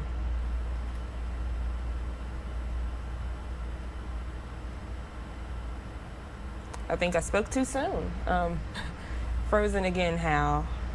Okay, can you hear me now? Yes, I can hear you now. Okay. It's about 1.1 million people that they're moving south. And they gave them 24 hours, but they have not, that deadline came and went. And that's part of it is to incentivize them. Hamas wants to keep civilians there as human shields. They want to make it difficult for the IDF to clear those areas to come after them. So they're basically using civilians as a buffer between the IDF and them. So Hamas is trying to keep them in place. Israel had to do something rather forceful to say, look, you need to get out of harm's way. And I think the 24-hour deadline was serving that purpose more than anything else. I didn't think they were going to start the incursion or going south on the ground within 24 hours, and they did not. And I don't know when they're going to go south. I mean, we're entering into evening there, and it could very well be that the Israeli attack is a night attack that comes, but they did give them more time than what was initially announced. Yeah, Hal, that's something we'll definitely be keeping a close eye on. You mentioned the airstrikes, and that's video of it happening live there on your screen in Gaza. And you did mention, people fleeing. Let's talk about the role that the U.S. and Egypt play in this. I know that's something you're very informative on, as far as Egypt now allowing people to flee, Gaza residents to flee into their area, correct? This is Janae, you're hitting a big area. It's not just two sides of it. Well, one side is water. Okay, that's the Mediterranean, but two sides are controlled by Israel.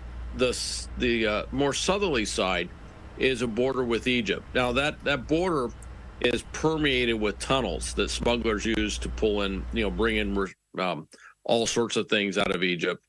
But with that, there are ways to go into Egypt. One is the very significant Rafah Gate, and there's been obviously Israel and the United States have both been talking to Egypt about opening that up to allow Palestinians in the Gaza Strip to go into Egypt to avoid the military action to come. Egypt's been very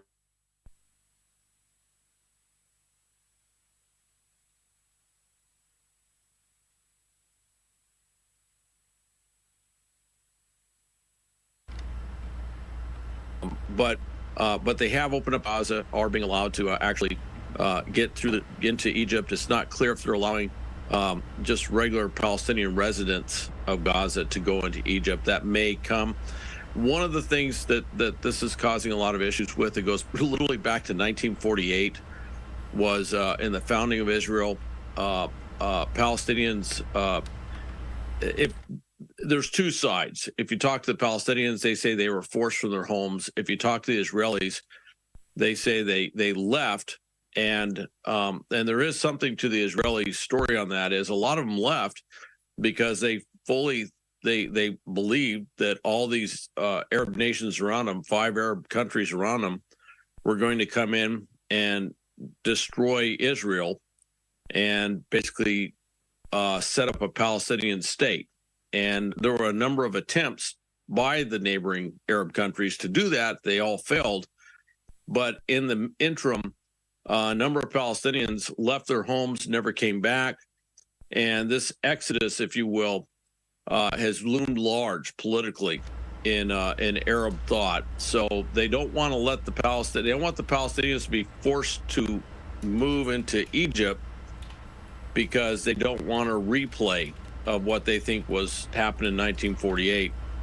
And so that's kind of the backdrop of why the Egyptians are kind of dragging their feet on that. The other one is probably the Egyptians don't want to have to take care of 2 million Palestinian refugees in the Sinai in Egyptian territory. That's a huge logistics burden. Egypt has enough issues as it is. They have an act. Hal, are you there? I think it froze again.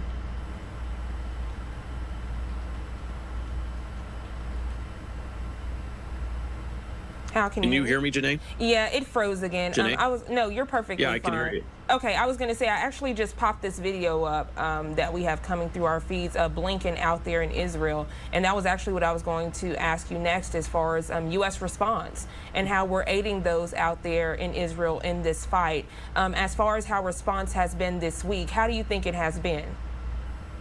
I think what you're seeing is a very fast flow. Two things happen.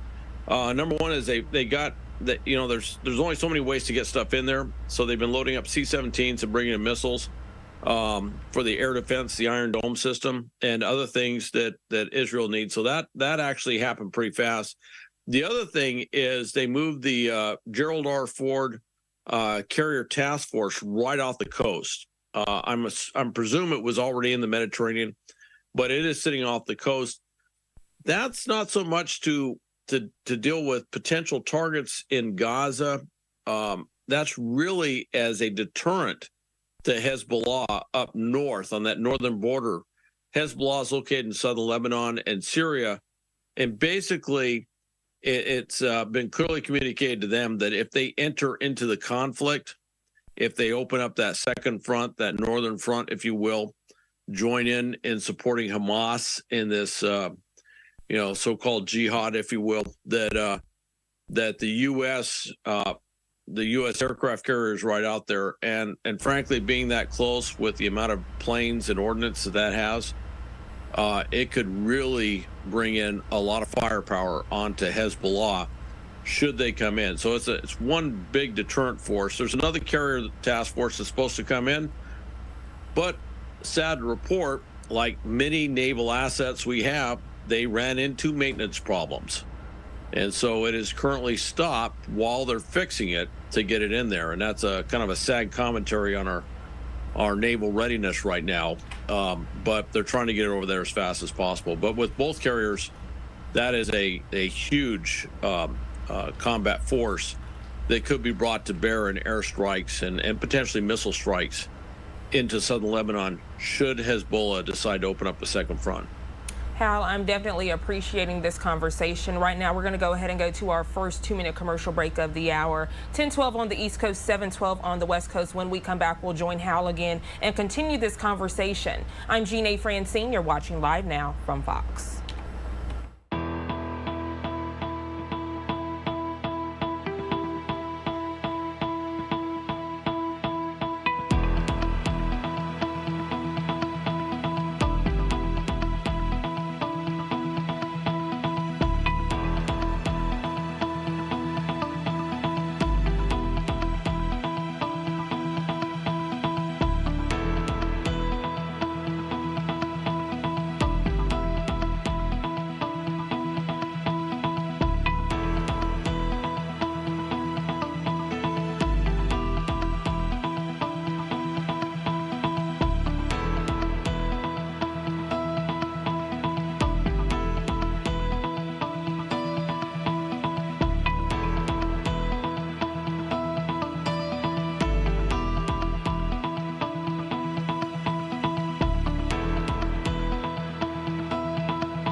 Welcome back to Live Now from Fox. I'm Jeanne Francine. In the bottom box, Hal Kempfer, a national security expert, joining us as well as we continue this conversation against the war on Israel. On that left box, moments ago during the break, Secretary Blinken was actually there speaking with representatives out there in Abu Dhabi. And I want to talk to you about this, how the U.S. is trying to keep this conflict from spreading to other Middle Eastern countries. How realistic is that from happening? Jeanne, they're working very hard. They're basically working around the area. Interestingly, when Secretary Blinken went in, he, of course, at first met in Israel, and then he immediately met with the Palestinian Authority. He went over and talked to the King of Jordan, right next door, who's a major player and has been an intermediary in many discussions in the past. And then he's been going around the Middle East, basically trying to shore up support. What the United States goal is to avoid this becoming a larger regional conflict. There's a lot of concerns. The concern, obviously, is that this may be, that this wasn't just Hamas, that their number one backer, Iran, may have had a big role in this, that maybe Iran has a larger plan to turn this into a larger regional conflict. Maybe Iran, with its close relationship with Russia, wants to do this to, potentially interrupt ammunition and weapon supplies going into Ukraine. There's a lot of theories, hypotheses on how big this could be. But the thing with Iran is, if this turns into a larger regional conflict, and we were just talking about Hezbollah, which is their biggest proxy force that sits right on the northern border of Israel, that if it turns into a larger conflict, it could threaten global oil supplies. It could threaten global commerce. Iran sits right there on the Strait of Hormuz in the Persian Gulf, and potentially any conflict with Iran directly could close off the entire Persian Gulf. Also, on the other side, at the Bab el-Mandeb, which is the entranceway going into from the Indian Ocean going into the Red Sea and up to the Suez Canal, where a huge amount of global commerce travels. About 12% of global commerce travels to the Suez Canal. That could be blocked by Houthi rebels who are backed by Iran, another proxy group in Yemen, who sit right there at the Bab el-Mandeb. And I say this, I was out in August, I was just at the Bab el-Mandeb, and I was doing maritime security stuff. So this is all very fresh in my mind as far as what's going on here. The fear is that we could end up having a block of global commerce, a huge hit to the system. And that may not seem like much until gas prices double at the pump and you start seeing store shelves empty. Then everybody says, oh, this is a bigger conflict. And that's what the U.S. with other allies are trying to prevent, is that growth across the board. And that's one of the reasons you saw us move so fast to stop the first thing, a flashpoint, which is that northern border with Israel and possible involvement of Hezbollah. Look, Hal, I'm so glad you said that, because throughout this past week, when you talk about commerce, oil prices was a big thing that people were worried about. Some might say gas prices are already high, but people were expecting them to skyrocket. Do you think that could happen in the coming weeks or months, as we don't know how long this conflict could even last? If it stays contained, if it's just in the Gaza Strip,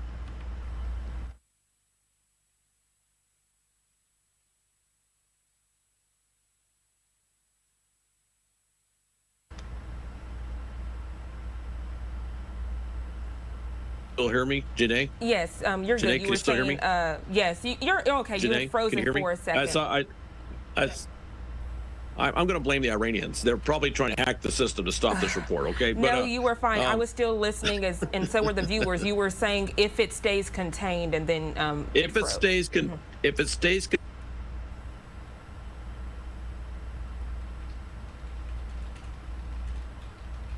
Hal, you're froze again.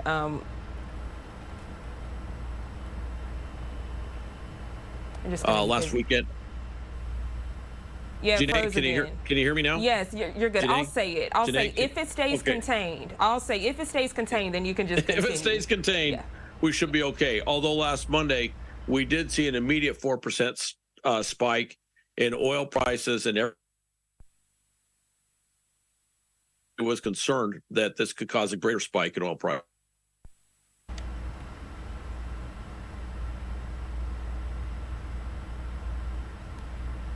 Okay, Hal, it froze again. What I'm going to do right now, since it keeps freezing, because this is something we all want to hear as far as oil prices and, you know, commerce impacted. Let's go ahead and take our second 2-minute commercial break, and when we come back, we'll get right back into this conversation, Hal. For those of you just now tuning in, Hal Kempfer, national security expert, joining us here on Live Now from Fox to break down this war on Israel. We'll see you again in just 2 minutes.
Welcome back to Live Now from Fox. I'm Jeanne Francine. Joining us, Hal Kempfer, a national security expert. Hal, before the break, we were speaking about how oil prices and commerce are being impacted. If you could continue that conversation. Absolutely, Jeanne. The concern is that if the conflict spreads, there'll be uncertainty in the markets, but also if it pulls in Iran in some way, Iran could directly impact it by closing off the Persian Gulf, the Strait of Hormuz, and then they could also use their Houthi proxies or Houthi rebels that control an area right along the Red Sea in Yemen, who have conducted maritime attacks before and try to use them to close off the strategic strait, the Bab el-Mandeb, which is the entranceway, if you will, to the Red Sea and to the Suez Canal. That would have a devastating impact on global commerce and certainly on oil in particular. And the concern is if it were to expand, we could see huge spikes in terms of gas prices, but also potentially we could start seeing source shelves start to empty out in key areas, things that are dependent on some of that vital commerce that goes through the Suez Canal. You raise a great point, and then I'm also wondering, you know, we're still dealing with these hostage situations. So can you see that also being used as a barter tool potentially when it comes to commerce, keeping hostages and, you know, threatening commerce in that manner as well? Well, with the hostages, I think that, and it's very difficult to say with exact precision how Hamas will use the hostages. You know, obviously they want to use them as a barter tool.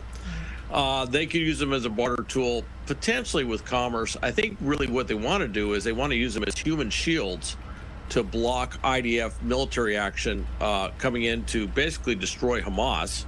But they also want to use them to trade for Hamas terrorists that are being held in Israeli prisons.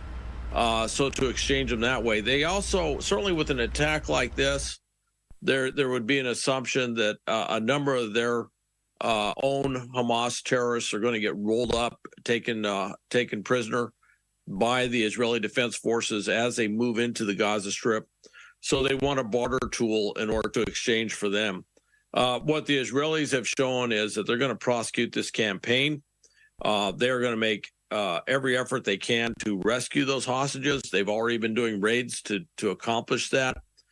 But it doesn't appear that the Israelis are in any sort of negotiating stance on this. They want to go in there and basically eliminate the Hamas threat with all that implies. And of course, with Hamas being so embedded in the Gaza Strip, there's a tunnel system that Hamas has built in the Gaza Strip that is actually longer than the London Tube system, to give you an idea of how extensive that is. It's a gigantic underground system. Some of the strikes that you're seeing in the Gaza Strip, you can't really tell from seeing the flash at night, but some of those are specifically aimed at collapsing tunnels in Gaza, and those are Hamas tunnels. Now, with these strikes, can the military action inadvertently kill hostages? Yes. And whereas Israel's taken certainly going to take every step to avoid that, I don't think you can do a major military action like this without collateral damage, certainly, which means that, yes, Palestinian civilians will end up getting killed and injured, but also, the Hamas is putting the hostages directly in harm's way. And despite everything that the Israeli Defense Forces may do, it is almost certain that some hostages will end up getting killed by what we generally refer to as friendly fire, which is IDF fires on Hamas positions. That's just tragic news to hear all the way around, but I appreciate you breaking it down so we can understand why that could potentially happen. You spoke about the U.S. Teaming up with allies to protect Israel. On the flip side, could those who are not allies with Israel, Hamas specifically, team up with those who are already against our allies? So Russia, in a sense, could we potentially see that happen as well? Janae, you bring up a great question, and that's what everybody's asking right now. They're asking that in the Pentagon, they're asking that in the White House, which is what's going to happen. You may recall that Hamas had declared Friday a day of global jihad, okay? Mm-hmm. And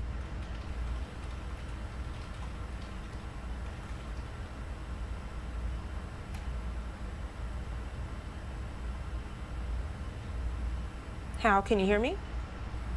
Military warfare things along. Can you hear me, Janae? Yes, sorry, you froze again just as we were kicking off that conversation. So you were saying the question that I asked was the same thing the Pentagon is asking, and then it cut off. Absolutely. Friday.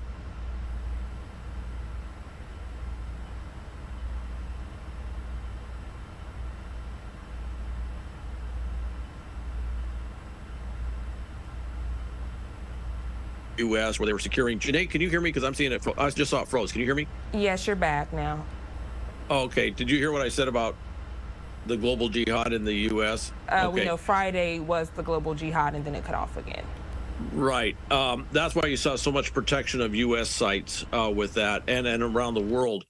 But with that, there was a concern of what would other terrorist groups or what would other major players in the Middle East do.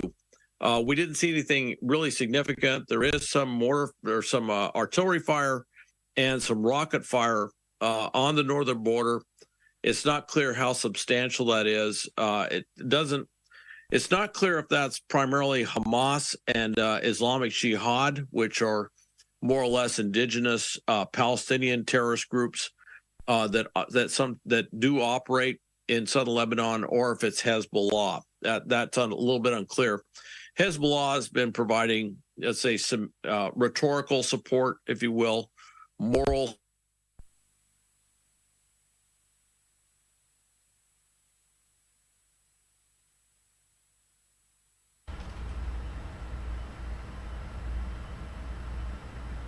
in any significant way. And what most countries around the Middle East want to see, from what we can tell, is they rhetorically they're kind of stuck. They kind of have to support. They're going to say, look, we want to protect Palestinian civilians. We want to make sure that this Gaza Strip thing doesn't turn into a, whatever happens in Gaza doesn't turn into a civilian, a great loss of civilian life. And most of the Middle East countries are kind of almost feel obligated to say that. On the other hand, they also recognize Israel has a right to self-defense for the most part. They're not going to say that publicly, but they do recognize that. And I think most of them also recognize that what Hamas did was so egregious that Israel has no option but to go in and do major strikes. But again, they're not going to say that publicly. That's something they would say privately. Right now, that's what Secretary Blinken's doing, is going around talking to all these leaders and trying to get them to move a little bit. Now, I will tell you, I was a senior intelligence officer stationed in the Middle East for a time. And, you would see things that were the public statements, and then you'd kind of be privy to things that were the things that weren't being said public. And sometimes there were some pretty big gaps between the two that were coming out from various different countries. And there is, even though a number of them are monarchies, they still have to respond to public opinion, just like any other government. And so there's a lot of sympathy for the Palestinian plight throughout the Middle East. It's, that's for 75 years, the situation with the Palestinians in most Middle Eastern countries has been a forefront issue. Whenever the discussion comes up, peace in the Middle East, it's usually discussing the Palestinian issue in Israel. That seems to be, that's the center of gravity of that whole discussion. So I don't see them weighing in. I certainly don't see Egypt or Jordan. They have very good relationship with Israel weighing in, but you might see some pressure to resolve the Gaza issue quickly. And you are already seeing some pressure to make sure that civilians are being protected as best they can in whatever military action that Israel takes. But a part of this too, and that kind of goes back to our earlier discussion, with the evacuation of Palestinian civilians, it just brings up so many memories of Palestinians leaving their homes, and as the Palestinians would say, being forced to leave their homes when Israel was founded in 1948. And then I would also mention the 1967 Six-Day War. There was also an exodus of Palestinians from those areas that Israel ended up occupying or taking after the Six-Day War, like the West Bank. So they don't want to see a repeat of that forced, as they would say, forced movement or exodus. They're very concerned that the Palestinians will move and then not go back. And that's been a problem.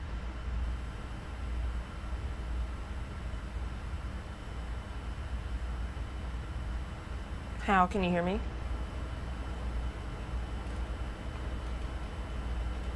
In neighboring countries have been around. Yeah, hear me? Yes, Janae? I hear you now. Janae? It froze again. Okay.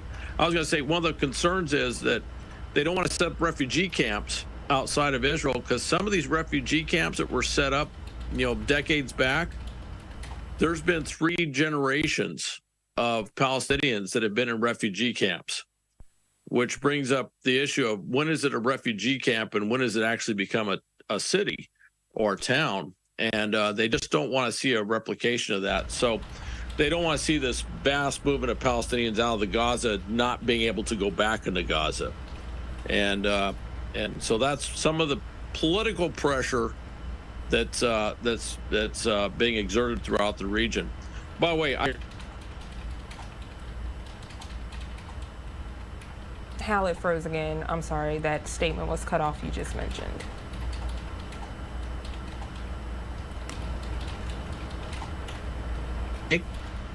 Janae, can you hear me now? Yes, we hear you now. Yes, it froze again. Okay, sorry about that. No, it's quite all right. All right. What I was going to say is Israel is very sensitive to that political pressure involving movement of Palestinians in the Gaza Strip. That's why they're moving so quickly. They want to do this operation to take out Hamas, but they realize the longer it takes, the more political pressure is going to be exerted through the United Nations, from all their Arab neighbors, and through Europe and other capitals as well. And they're already starting to hear some of that language. You know, historically, Israel gets hit with a major terrorist attack from Gaza. They respond, and literally within hours, if not days, they're already being told, you have to show restraint. You have to hold back. You know, let's have a ceasefire. They're already hearing some of the ceasefire discussion already. And they're saying, look, we haven't even had a chance to address the threat, and you're telling us to have a ceasefire. And so many times they would look at this and say, look, we kept you know, being pressured by our international pressure every single time to hold back, and look what happened. We had this massive attack that killed 1,300 Israelis. So they're gonna be pushing forward to make sure that this time they deal with the threat, so it's not a future threat they have to face down the road. Hal, you mentioned those fleeing the area and in these potential refugee camps, a great aspect of that. Are you hearing any reports that some of those who are fleeing, they're only allowing Americans to enter those countries? I know that was circulating for a while. Well, with Egypt, and this is the reporting this morning, is that they were just letting Americans through the Rafah gate. It's not clear. Certainly, third countries, third country nationals, if you will, are getting some special attention to get them out of Israel. There's been special flights. You know, we here in the U.S. hear about the U.S. flights. The State Department chartered flights are actually flying Americans out. Actually, they're flying them out of David Ben Gurion Airport, the main airport in Israel, international airport, and they're flying them. They have special charter flights going to Athens, and the reason why is that's a quick turnaround. Once you get them to Athens, they can go into the international system. They can get back through various different, you know, commercial flights and things like that. And this is, again, pretty recent memory. I was just in Athens a few weeks ago, so this is it's a very well connected airport in terms of that, but it gives them a fast turnaround time. They pick up Americans and they take them to Athens. Other countries are doing pretty much the same thing. They have commercial flights going in there, or they have special charter flights going in there to get them out, but specifically to get out their own country nationals. Generally speaking, a number of international carriers, American, United come to mind. I think Lufthansa just announced as well that they're not going to be flying in and out of David Ben Gurion Airport. And that's primarily due to the missile threat. You know, they're very concerned about the missiles coming out of the Gaza Strip that were in such mass volume that they actually overwhelmed the Iron Dome system, and some of those missiles landed in around the major airport there. But they're also very concerned about what Hezbollah could potentially do. The thing I want to point out is Hezbollah, it's not just they have missiles. They have like 5 to 10 times more missiles than Gaza, than the Hamas has in the Gaza Strip, and these are more precise missiles. So they actually can hit something. A lot of the missiles that the Gaza Strip has, these were homemade missiles. I call them flying trash cans. They just basically aim them in a certain direction and shoot them out, and they hope they hit something. Interestingly, with the missiles, you know, one of the big things that's pressure on the Israelis announced that they were going to have a siege of Gaza. They cut off water and electricity. That's been a big issue, especially for the United Nations. However, Gaza actually had its own indigenous water source. I believe it was the European Union spent a huge amount of money building a huge pipeline system to allow them to distribute this water.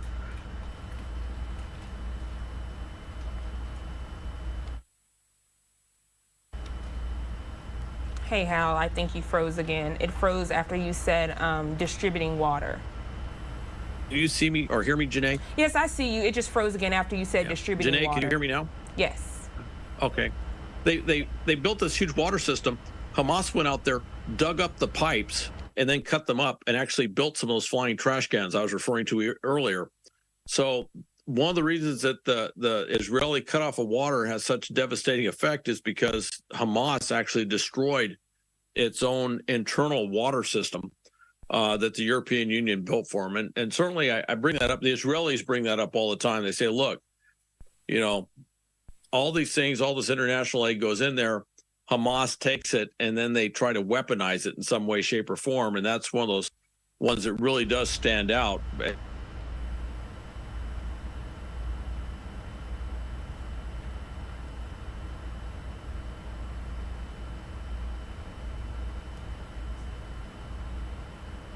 How it Hamas did with the water system that was there.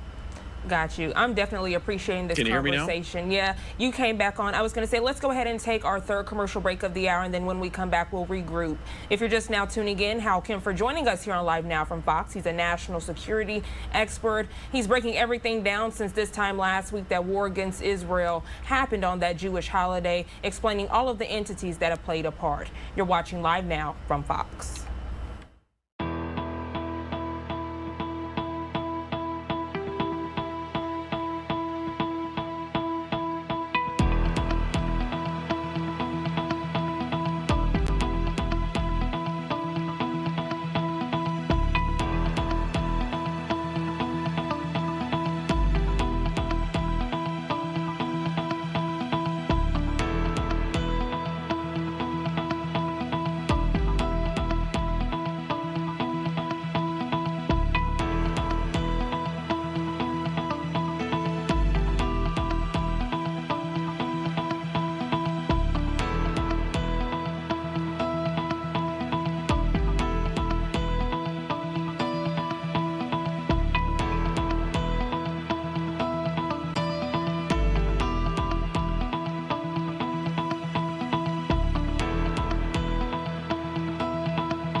Welcome back to Live Now from Fox. I'm Jeanne Francine. We're continuing this conversation with Hal Kempfer. He's there in that bottom box, a national security expert. Hal, we're hearing recent reports now that Hezbollah, they're actually claiming responsibility of those Israeli outpost attacks. If you could explain that further for us. Janae, Hezbollah is under tremendous pressure to show that they're actually involved with this, that they're actually providing support to Hamas. They haven't entered in a big way. There were some border posts. There's been some border back and forth, and there was a border post that was attacked. Hezbollah has been saying things. I will tell you right now, it's not entirely clear if that was Hezbollah or it was Hamas operating in southern Lebanon that's responsible for many of these attacks. Now, this could be a minor incursion by Hezbollah. It could be an attack by Hezbollah. But what everybody's watching is not these little border skirmish things. What they're watching for is if Hezbollah launches a massive barrage, if you will, of missiles heading south. There could be up to 150,000 missiles that Hezbollah has.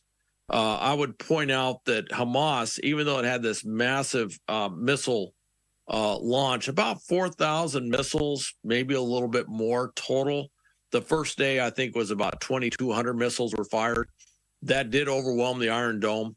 You can imagine if 5,000 or 10,000 missiles were fired in a day from southern Lebanon, from Hezbollah, what impact that would have across Israel. And I would also point out that the missiles The Qassam missiles, those flying trash cans I referenced coming out of Gaza Strip, they don't have that much range. They're very limited in that regard, and of course they're not really guided.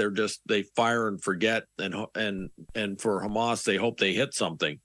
The missiles that Hezbollah has are far more sophisticated. They are by definition precision guided missiles. They actually can hit the targets, and they can reach all the way down into southern Israel. Potentially, they could even.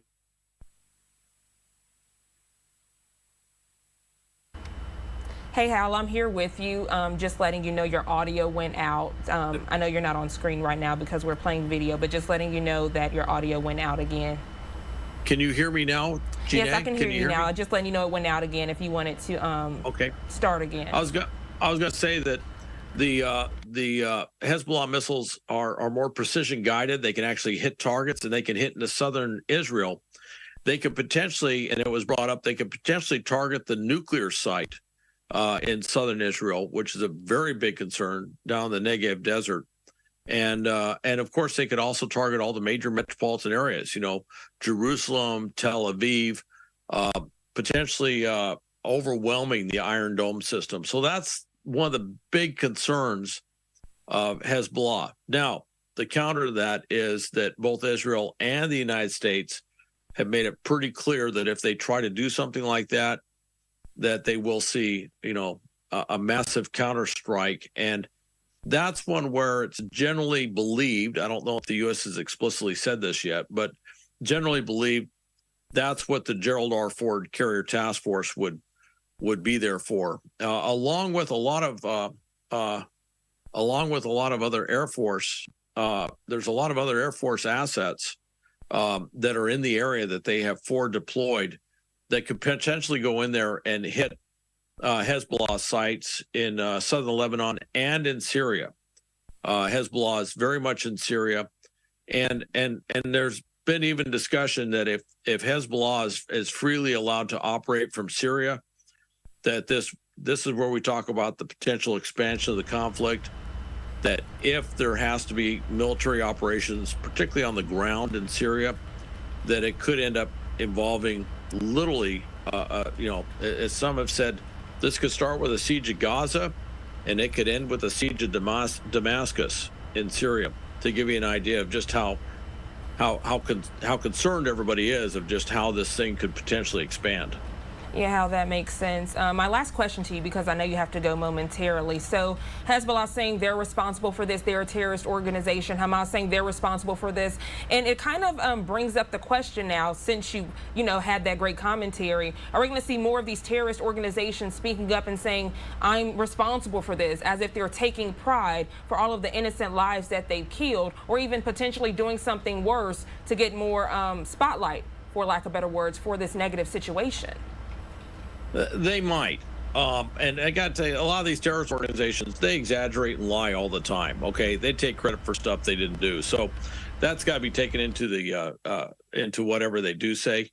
In this case, because Hamas and Hezbollah operate in the same area of southern Lebanon, there can be a little bit of back and forth as who's taking credit for what. And there is incentive for Hezbollah to claim they're taking credit for stuff, even if they don't do stuff.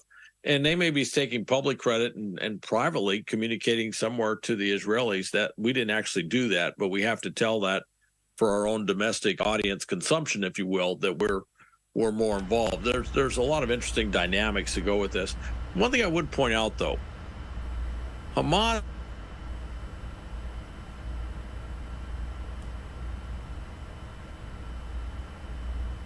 Hal, it froze as you were wrapping up your final comments. Hamas is a Sunni Islamic organization. All right, they got more in common with ISIS and Al-Qaeda. Hezbollah is a Shiite organization. Now, in the Middle Eastern terms, the enemy of my enemy is my friend. Iran and Hezbollah have no problems backing Hamas, but at the end of the day, there's a Sunni-Shia gap within Islam. And part of what Iran would like to see is they want to stop this normalization of relations with Israel and Saudi Arabia, because if that happens in their minds, you have this huge Sunni Muslim bloc backed by the military power of Israel, poised against Iran. This is a geopolitical issue. So they want to stop that, all right? But probably bigger than Middle Eastern antipathy of Muslims, if you will, from Muslim nations towards Israel, which has largely dissipated over the last couple decades, is the schism between Shia and Sunni. And Saudi Arabia is basically the center of gravity for the Sunni side. Iran is the center of gravity for the Shia side. Hezbollah, even though they are, saying we support Hamas, they are at the end of the day a Shiite organization, and their goal is, even though they say we want to destroy Israel, that's an incidental goal. Their goal is to create a Shiite regime in Lebanon. And their concern is if they get pulled into this thing, that could be the end of Hezbollah. That could be the end of their political dreams in Lebanon. So at the end of the day, they have to weigh, is it really worth going to war against Israel if it's going to destroy our movement and destroy any hopes that we have of taking power in Lebanon? That is a little bit of a force, if you will, that pushes back against Hezbollah getting more involved. And certainly, I would guess that Israel and the U.S.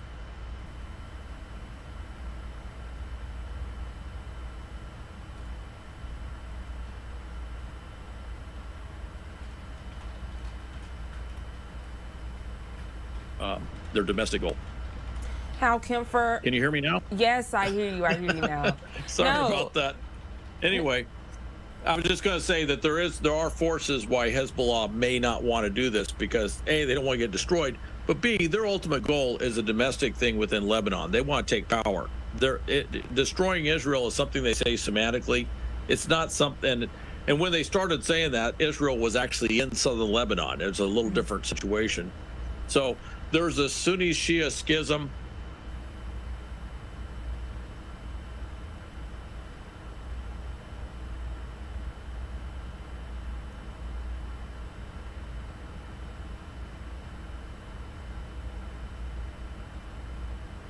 Hal, I got you now. Today? Yes. Yeah, okay. Well, I think we probably should sign off. I was going to say, you know what? Maybe that's just the Lord talking. I was going to say, though, we've hit a record. You've been with us for a whole hour here on Live Now. Great commentary. Great commentary. I've learned something. I'm sure the viewers have as well. And with this being a week of horror and havoc and uncertainty, we definitely appreciate you joining us here, Hal Kempfer, national security expert, to break all of this down and provide some perspective as we continue to deal with this. Hal, continue to join your weekend, and thank you again for joining us. Okay, thank you, Janae. Absolutely. If you're just now tuning in to Live Now from Fox, good morning to you. It's Saturday, October 14th, 10:52 on the East Coast, 7:52 on the West Coast. Let's go ahead and go to our final 2-minute commercial break, and then when we come back, getting right back into your live events, top stories, and headlines.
Welcome back to Live Now from Fox. I'm Jeanne Francine. So happy you're joining us on this Saturday, October 14th. Let's continue to follow our top stories of the day. They're a live look out there in Gaza as Israeli forces continue to target those Gaza terror hubs. For the past hour, you heard from Hal Kempfer. He's a national security expert. He broke all of this down for us so we could understand all of the different entities that are playing a part in this war against Israel. Earlier, we actually heard from Secretary Austin as he spoke with Israel's defense minister. One of the quotes that stuck out, he says, Hamas reminds me of ISIS. That's also something that Hal was sharing when he was breaking down his commentary of Hamas and Hezbollah. Let's listen in to Secretary Austin's comments.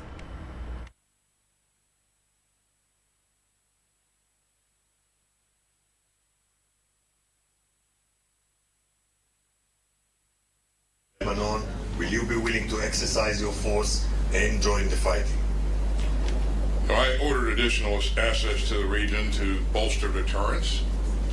And again, the message that we would send to any country or group thinking to take advantage of this situation and widen the conflict, don't. I won't speculate on anything that could happen in the future. I will just tell you clearly that the United States will continue to support Israel's right to defend itself.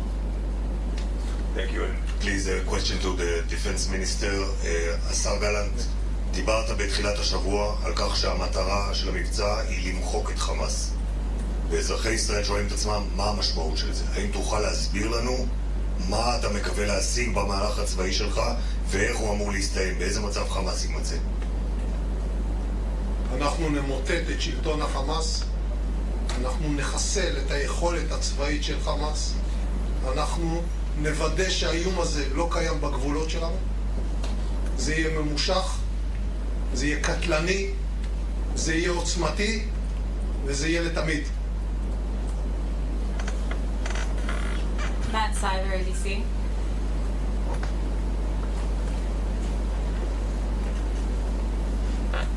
Thank you both for doing this. Secretary Austin, U.S. administration has told Israel to avoid causing civilian casualties and to uphold what you called just now the laws of war. Given how Hamas fights, deliberately launching operations from dense civilian areas, how could Israel permanently end the terrorist threat posed by Hamas without inevitably risking many civilian lives? And as we watch the civilian death toll in Gaza rise while Israel conducts its counterattacks and perhaps a ground invasion, do you believe the moral culpability for those Palestinian deaths belongs to Israel, Hamas, or both?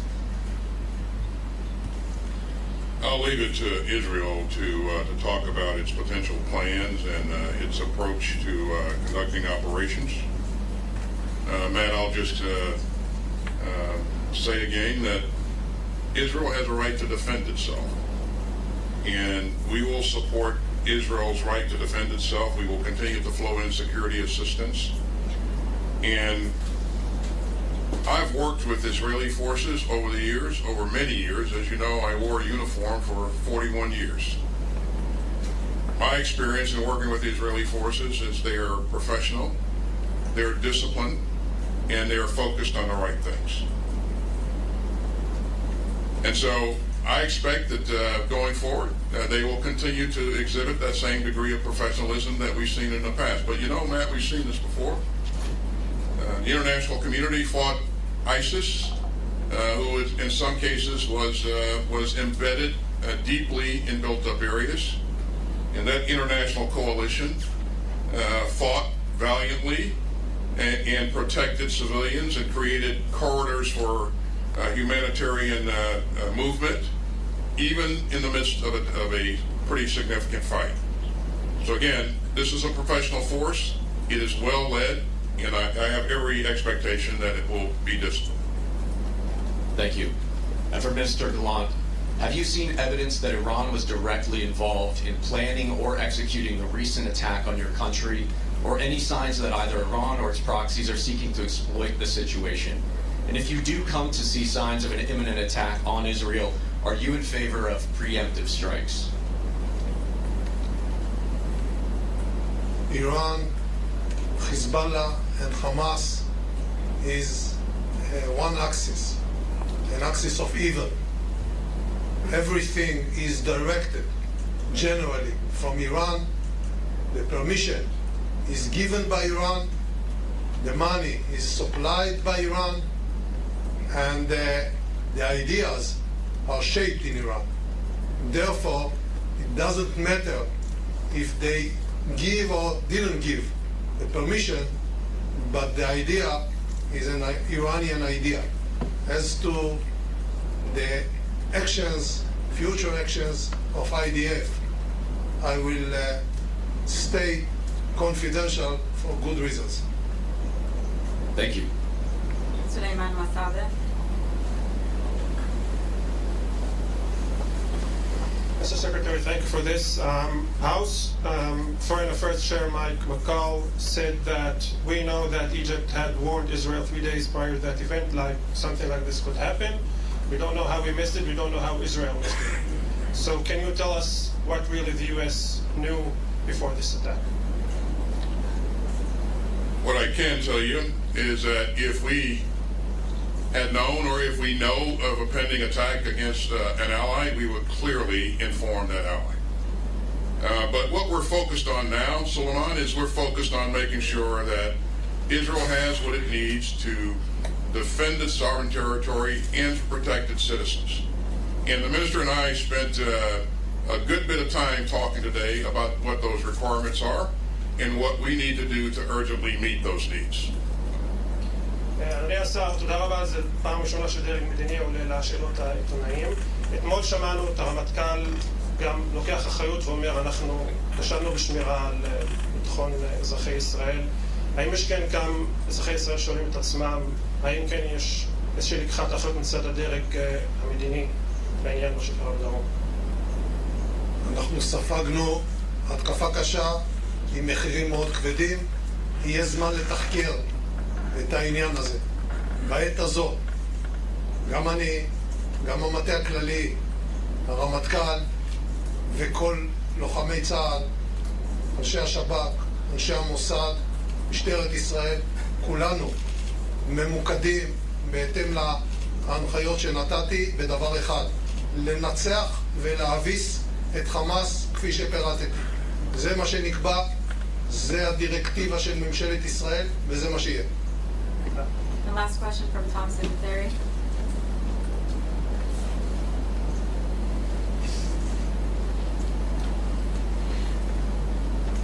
Thanks for doing this, Mr. Secretary. As you just stated, you were involved in the major effort to stomp and eradicate ISIS. When you talk to the minister and others, and that experience courses through you, what kind of lessons learned do you feel or might be helpful in this case, especially dealing with that whole urban situation that you just referred to, the evacuation of civilians from Gaza, those kind of challenges? What kind of ideas and thoughts that you have that you can share, please? Well, thanks, Tom. I would tell you that encountering ISIS, I felt as if we were staring evil in the eye. It was truly evil. And what we've seen from Hamas, it takes that evil to another level. And so that's the first thing that we need to remember and consider.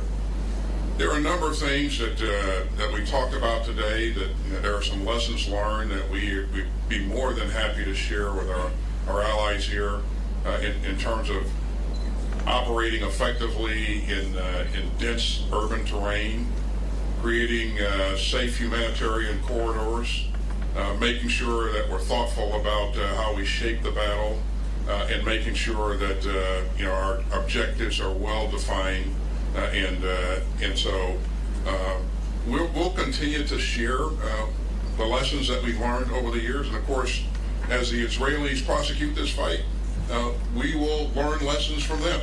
And so I think it's this great teamwork that has served us both well over the years, and we'll continue that. Mr. Minister, there's been some confusion over the 24-hour deadline that Israel announced for civilians in Gaza to move south, to evacuate and move south. There was a 24-hour deadline initially. reported, and then there's been reports that Israel has modified that, have left it open. In other words, not sticking to 24 hours of a deadline. Would you please clarify specifically, is there going to be a deadline? What can you tell us about the deadline?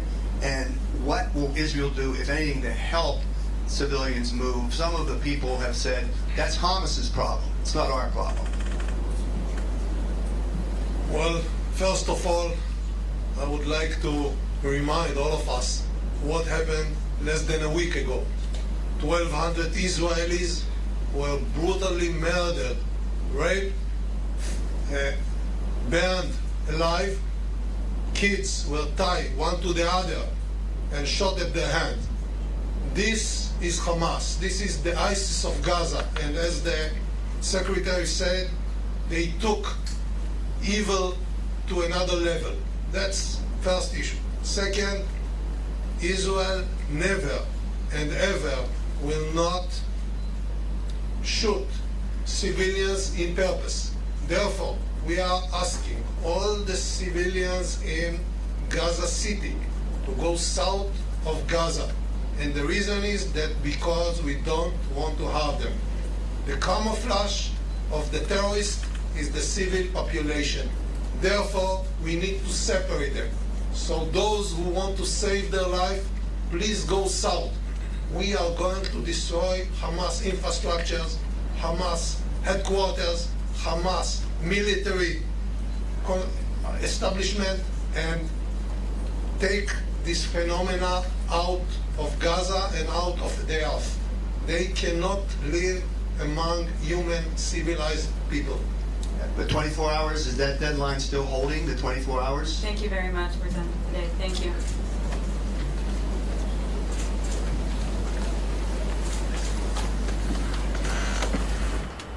If you're just now tuning in to Live Now from Fox, Secretary Lloyd Austin and Israel's defense minister wrapping up their comments out there in Israel. And of course, all of this happening as breaking news continues to unfold. There on your screen, Israel strikes continuing to those terror hubs in Gaza. And we have been made aware that Israel's defense forces say they have killed Hamas's leader behind the attack. Good morning to you. I'm Jeanne Francine. It's Saturday, October 14th. So happy you're joining us here on Live Now from Fox. 11:07 on the East Coast, 8:07 on the West Coast. Let's go to our first 2-minute commercial break of the hour. When we come back, getting right back into your live events, top stories, and headlines.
Welcome back to Live Now from Fox. I'm Jeanne Francine. Happy Saturday. Thank you so much for tuning in. It is October 14th, 11:10 on the East Coast, 8:10 on the West Coast. Let's continue to get into our top stories of the day, which is the war on Israel. My colleague Lexi Petrovic actually spoke with an expert on this war. Let's listen in to their comments.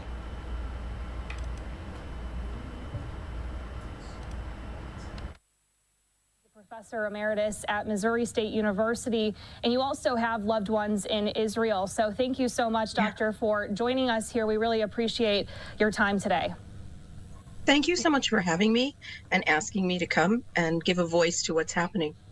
Yeah, absolutely. And it's hearing from people who are able to speak on this from such a different, unique perspective. You obviously have a great, extensive background in American Jewish studies, and we'll get into that in just a moment here. But let's first just begin. We're now in day 6 of the war. This attack, hard to believe now, nearing the 1-week mark, and it's just been so devastating. All of the images, all of the information. We know that 27 Americans are among those who have been killed so far. So let me just first begin by opening the floor to you. Your thoughts on the war and where things currently stand?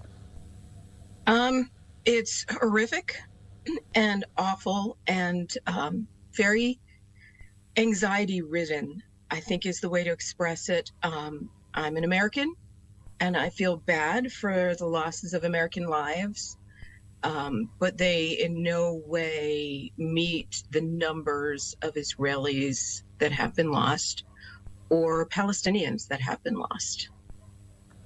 And you have loved ones in Israel as well. Tell me a little bit more about how they are doing and what they have to say. When's the last time you may have spoken to any of them? So I have family all over in the northern part of the country. I have friends all over the country. I was very pleased to finally hear from one of my more elderly relatives who finally got around to emailing everyone that she was safe.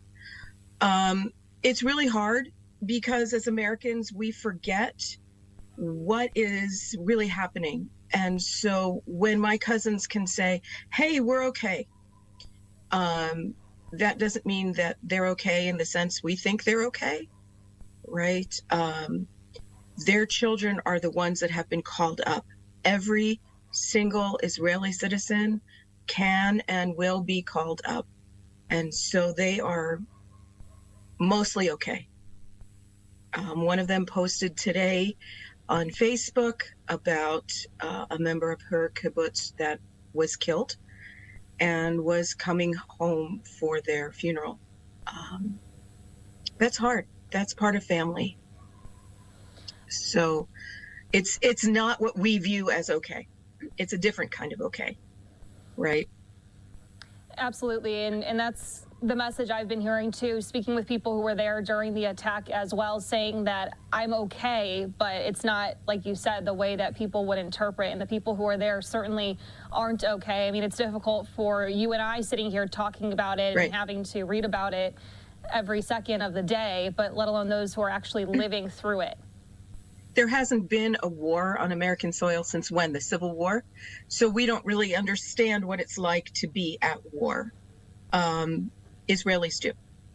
And they prepare for that regularly.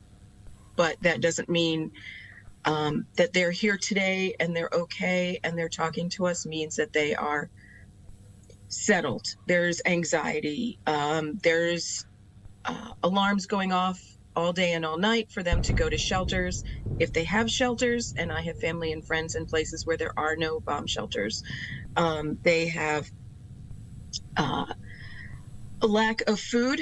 The stores are slowly emptying of food and supplies, and there are lots of organizations in the United States that are gathering materials for Israelis and for Israeli soldiers.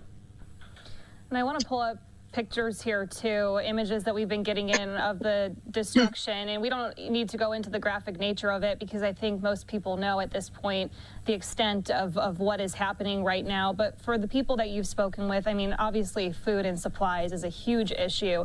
This is also a live picture right now. This is out of Gaza. It looks like an entire black screen as they don't have power there. Supplies, the lack of them, also a major issue. So I guess my question for you is, for those people, the conversations that you're having with loved ones that are there, what is that day-to-day process like? Are they taking shelter for the most part? Are they trying to leave?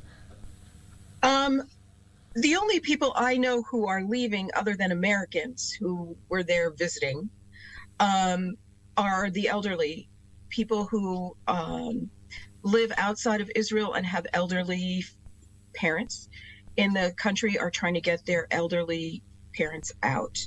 But for the most part, people are not leaving. That's their land. Why would they leave?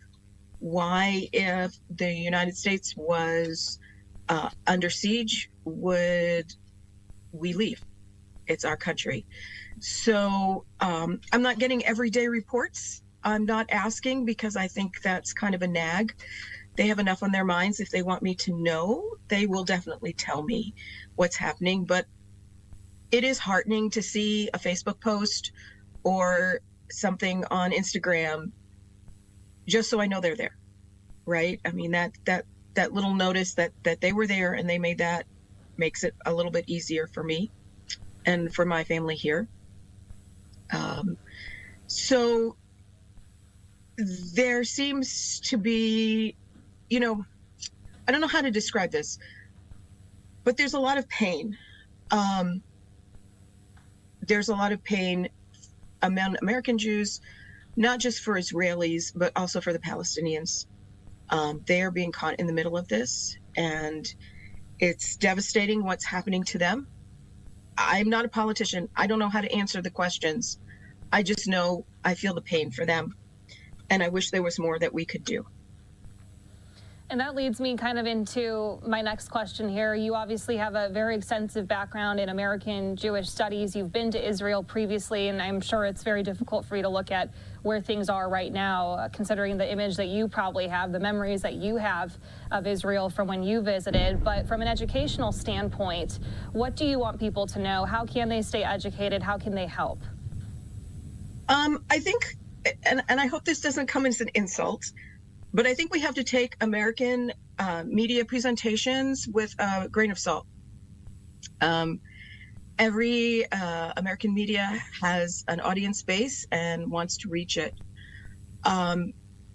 So we need to understand that. We need to understand that Hamas is a terrorist organization. Their ultimate goal is to kill every Jew in the world. They have a manifesto. You can look it up online, and that is what they say. Today they called a jihad on Jews around the world. So this action against Israel is part of a larger plan, and that is what makes this particularly evil. We also need to understand as Americans that not every Jew in the world is an Israeli, that not every Jew in the world, and most Israelis additionally, do not support the current Israeli government. We need to understand that not every Palestinian supports Hamas. People are different than their governments.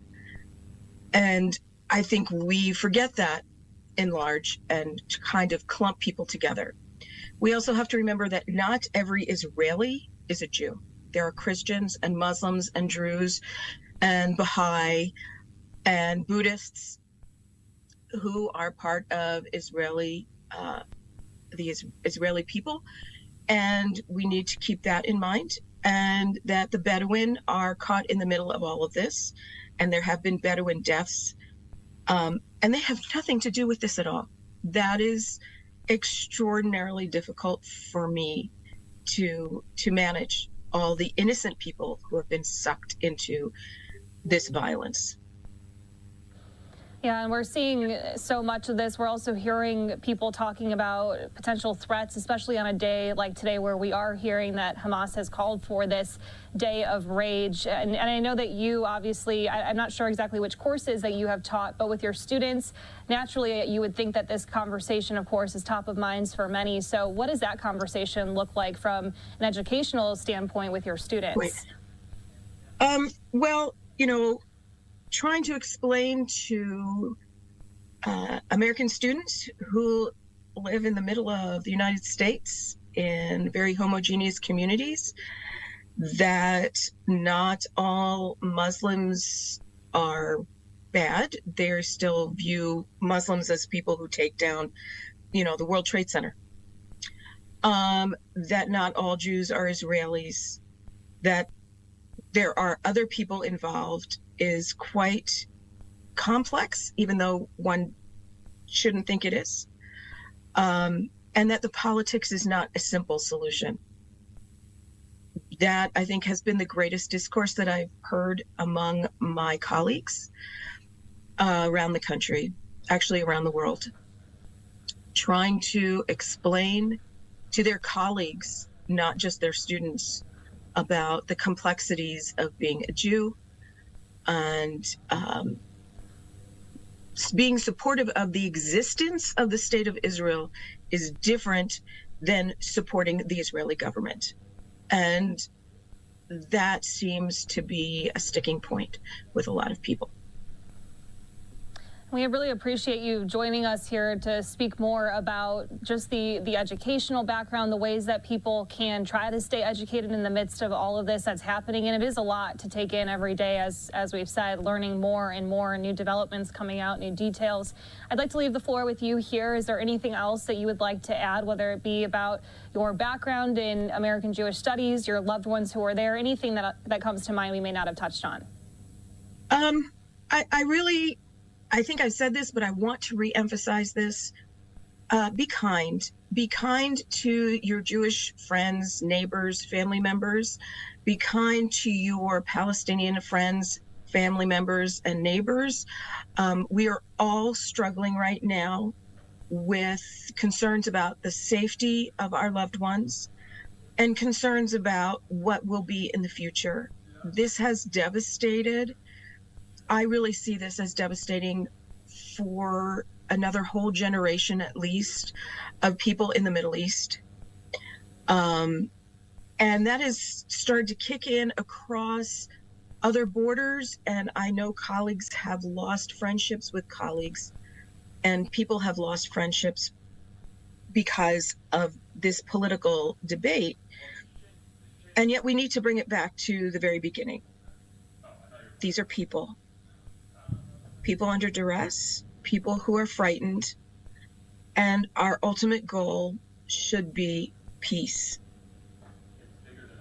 Peace and kindness definitely goes a long way. Dr. Mara Cohen, Ioannidis, thank you so much for joining us here on Live Now from Fox. We really appreciate all of your insight on this Friday evening. I appreciate your having me here. Thank you so much. Thank you so much. And let's all hope for some peace. Absolutely. We want to. All right, I appreciate my colleague Lexi Petrovic speaking with Dr. Mara, breaking down that Israel war. Good morning to you if you're just now tuning in. It's October 14th. It is Saturday, 11:23 on the East Coast, 8:23 on the West Coast. Let's go to our second 2-minute commercial break. When we come back, getting right into an interview you won't want to miss. I'm Jeanne Francine. You're watching Live Now from Fox.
Welcome back to Live Now from Fox. I'm Jeanne Francine. So happy you are joining us on this Saturday, October 14th, 11:25 on the East Coast, 8:25 on the West Coast. Let's continue to get into our top stories of the day. There on your screen, a live look out in Jerusalem. We continue to talk about the war in Israel. Right now, we're bringing in a special guest, Norman Frogman. He's a Holocaust survivor.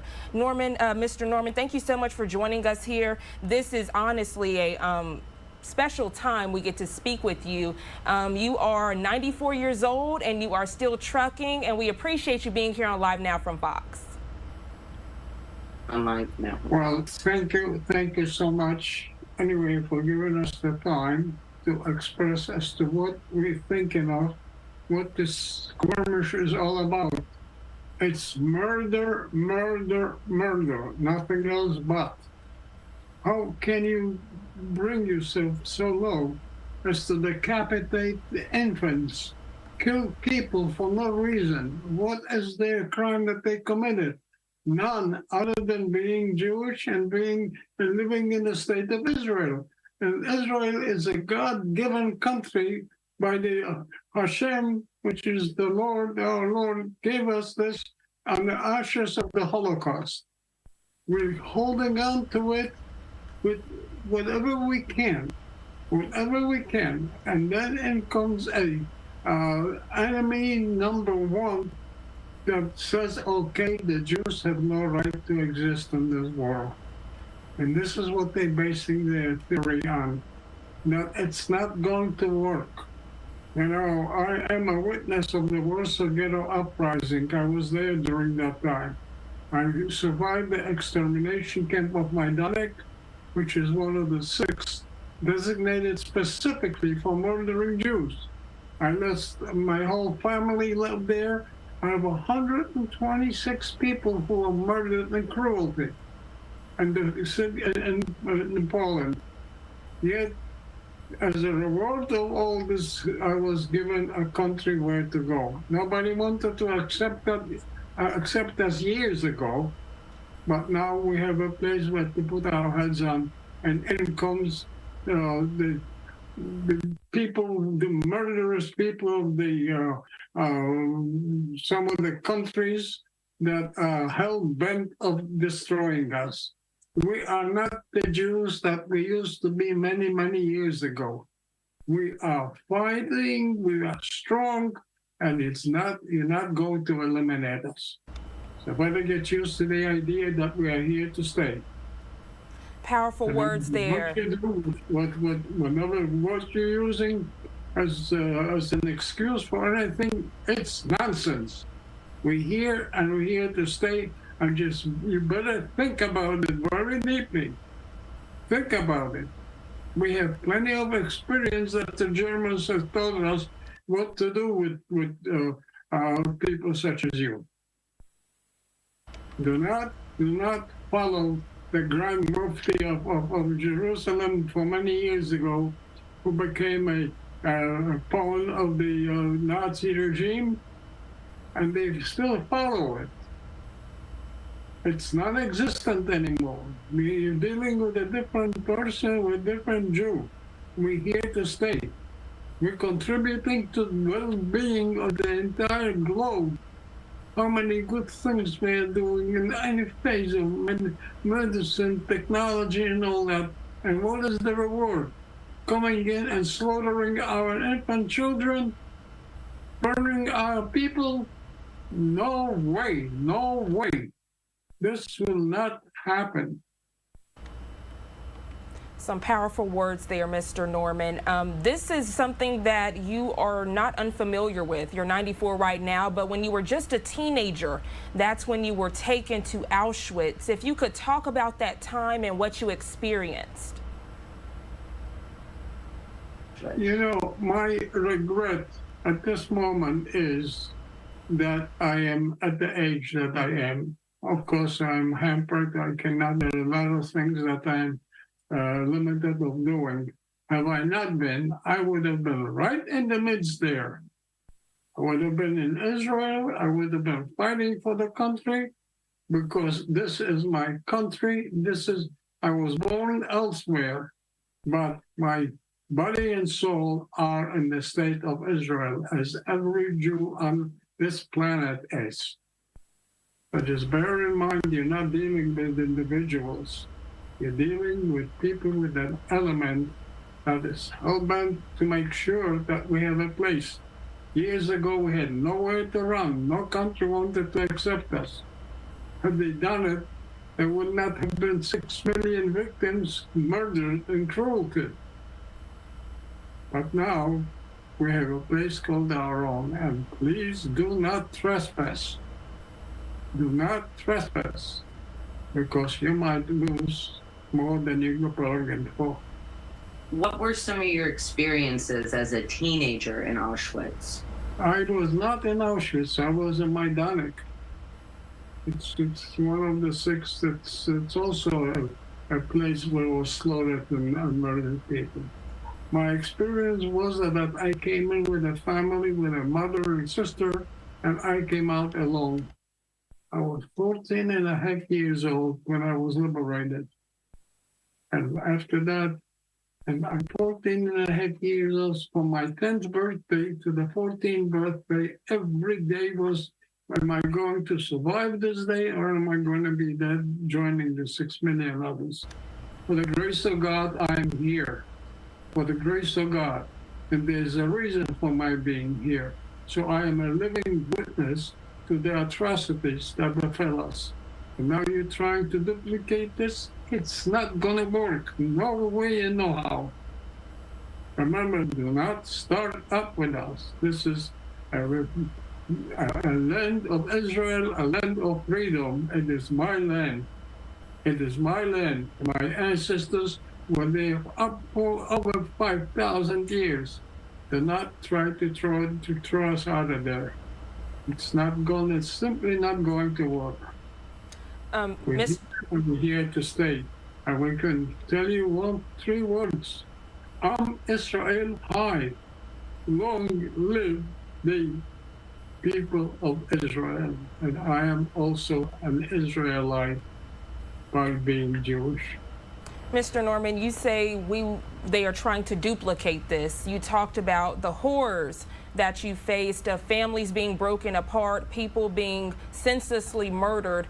As you watch all of this unfold today with the war on Israel, does it take you back in time and kind of make you feel like you're reliving that horror from during the Holocaust? Absolutely. It's a repetition of tragedy and the fellas, but we are not standing up like before. We were helpless. We were victims of circumstances what the Germans threw at us. But it's a different world now. It's a different world.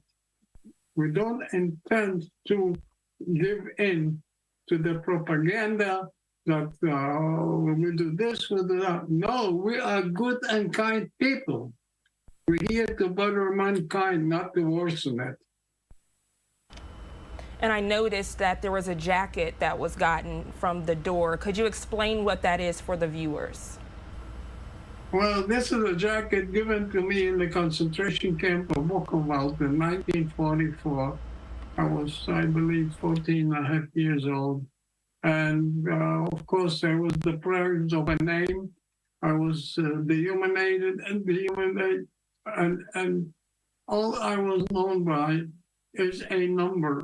I did not have a name anymore. And my number there was 68616. With the grace of God, as I mentioned before, I survived for a reason and a purpose, as being a living witness to this tragedy that happened, and to speak to students, which I do wholeheartedly. I literally addressed thousands upon thousands of students in Florida and also in New York. And now I hope that people are familiar as to what the consequences are if you are not kind to one another. You're going to pay with your life, and you pay with your ancestors. We're trying to prevent that. And Israel is the country that is doing it more than anyone else on the globe. So do not touch them. Do not touch them because you are going to lose. We're here to stay. I appreciate your bravery, Mr. Norman, and sharing those accounts. Again, the jacket that you were showing, Raina, thank you for showing that. Mr. Norman, before we let you go, are there any final words you'd like to say to America, even to those overseas that are doing this senseless violence? Is there anything else that you'd like to say to them, any final words to them as they are attacking your people? Absolutely. Get rid of a four-letter word, and that word is hatred. Hate. If you get rid of hurt and replace it with another four-letter word, love, then we're going to have peace on earth and peace in our country here of these United States. I bless every moment of my life for entering these shores. For the first time in my life, I'm not afraid to look behind my back as to who's going to kill me. I have freedom here, and I want to enjoy it. I want to enjoy it with all my brothers and sisters throughout the globe. So, the Jews are here to stay, remember that. All right, we will all remember it. Mr. Norman Frajman, a Holocaust survivor, thank you so much for sharing your story here with us on Live Now from Fox. Thank you for giving me permission to do so. Thank you kindly. Absolutely. You have a great rest of your day, Mr. Norman. Thank you.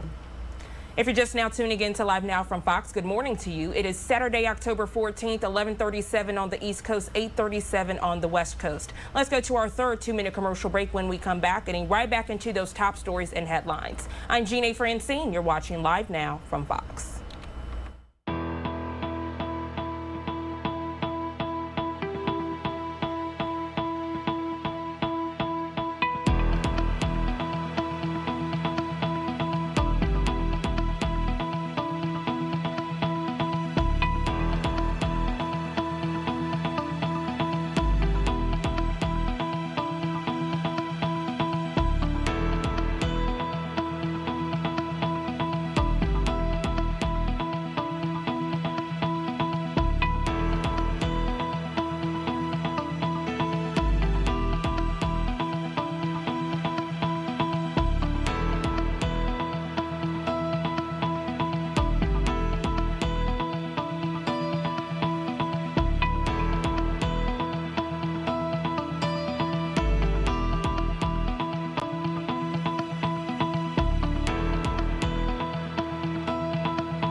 Welcome back to Live Now from Fox. I'm Jeanne Francine. We're continuing this conversation in regards to the war on Israel, giving you a live image on your screen of Jerusalem. Right now, we're actually going to check in with Raina Exelbeard. She's someone that we've spoken to all week as it relates to the war on Israel. This as Israeli forces are continuing to target Gaza's terror hubs, and then also breaking news that we received from the top of the hour as it relates to Israeli Defense Forces. Raina, good morning to you. Thank you so much for joining us here on Live Now from Fox. Good morning. Thanks for having me today. So breaking news off the top of our show when we started at 8 o'clock, the IDF reporting that they have in fact killed the leader of those Hamas attacks as it relates to those attacks on the Jewish holiday. Being one of the people out there now, Israeli American, can you talk about the emotion that you and your people feel hearing that? Do you feel vindicated? Yes. This week there was a call for global jihad for people all over the world to attack Jews, and we have seen an over 400% increase in anti-Semitic incidents. You can see that being tracked by the ADL. You can see that being tracked by Stop Anti-Semitism. And, you know, for a lot of Jews in America, we've been feeling kind of helpless because we're not physically there to be able to help. But this happening just affirms that our prayers are working, and the significance of continuing to work together to support the soldiers so that Israel can continue feeling strong. We have, you know, over 100 hostages who are in Gaza. Israel celebrates life, and we will not stop until our mission is completed.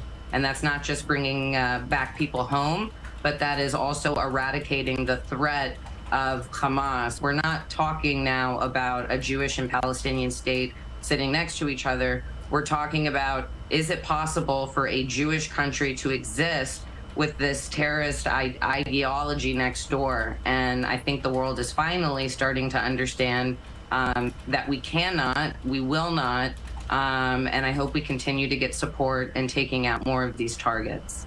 Moments ago, we heard from Mr. Norman, a Holocaust survivor himself, and he says all of this boils down to a four-letter word, and he said that word is hate. Talk about the hatred and the anti-Semitism as it relates to what's going on against Israel.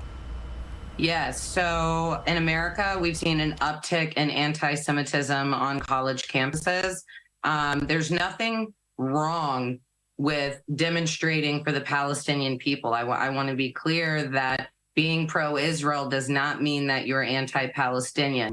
What the problem is in these rallies across the country, you hear chants of intifada, you hear chants of from the river to the sea. And if you look at a map, from the river to the sea means no Israel. So Israel is being delegitimized. It's also being demonized. For those who are listening who don't know about the Intifada, that was one of the most deadliest periods in Israel's history where terrorists were indiscriminately coming in, putting on suicide bomber vests, and causing terror on college campuses. Pro-Israel students are not feeling safe. We're also seeing attacks in Paris and synagogues in Berlin, where around the world, Jews are a target as a result to what's happening in Israel. And right now, I just want to clarify, when you say college campuses, you're also talking about college campuses in America. And I've even seen the images myself of Jewish Americans having to be escorted by security just to get to their classes. Put that into perspective for us. Yeah, I mean, it's people aren't wearing their Jewish stars. On some college campuses, students are being pushed around. And it's important to know that this movement, this anti-Israel movement, has existed on college campuses now for a very long time. I, too, experienced anti-Semitism in college. When I was a student at Florida Atlantic University, I would say, you know, these students who were bullying other students into hating Israel, there may have been only 12 students in the organization, I'm really sad to report that this week at my university, there were over 200 students demonstrating in support of Hamas. There was a student who was arrested for kicking a police officer. When I was a student, none of those demonstrations had turned violent, although that was typical in places like California. But unfortunately, even in places like New York and South Florida, we're seeing where what was once just hateful rhetoric is now being turned into hateful action. And when we connect that to what was going on with the Holocaust, it started with words. It started with singling out the Jews and putting them in ghettos and not allowing them to be with others. And once you isolate a group after singling them out, it's very easy to eliminate them. You talk about the terror groups like Hamas, and then we also have Hezbollah. They're actually claiming responsibility for those attacks on the Israeli outposts. That actually came in today as well. And it seems like a fight of who can do the worst destruction. You have Hamas, you have Hezbollah taking pride in what they're doing, and now we're finding out they're competing for that responsibility. Do you feel like more terror organizations are going to try to compete as well to see how can we top this hateful act? So I want to be clear, I'm an educator. I'm not like a geopolitical historian. However, from my knowledge and being involved with what's going on there for, over the last 10 years, there are a lot of organizations, terror groups who seek the destruction of Israel. It has been reported that Lebanon has been stockpiling weapons for a very long time. What I would hate to see is for this to potentially turn into a World War III, where we now have to get more involved with Lebanon. We see where the Egyptians are not letting any Palestinian civilians in.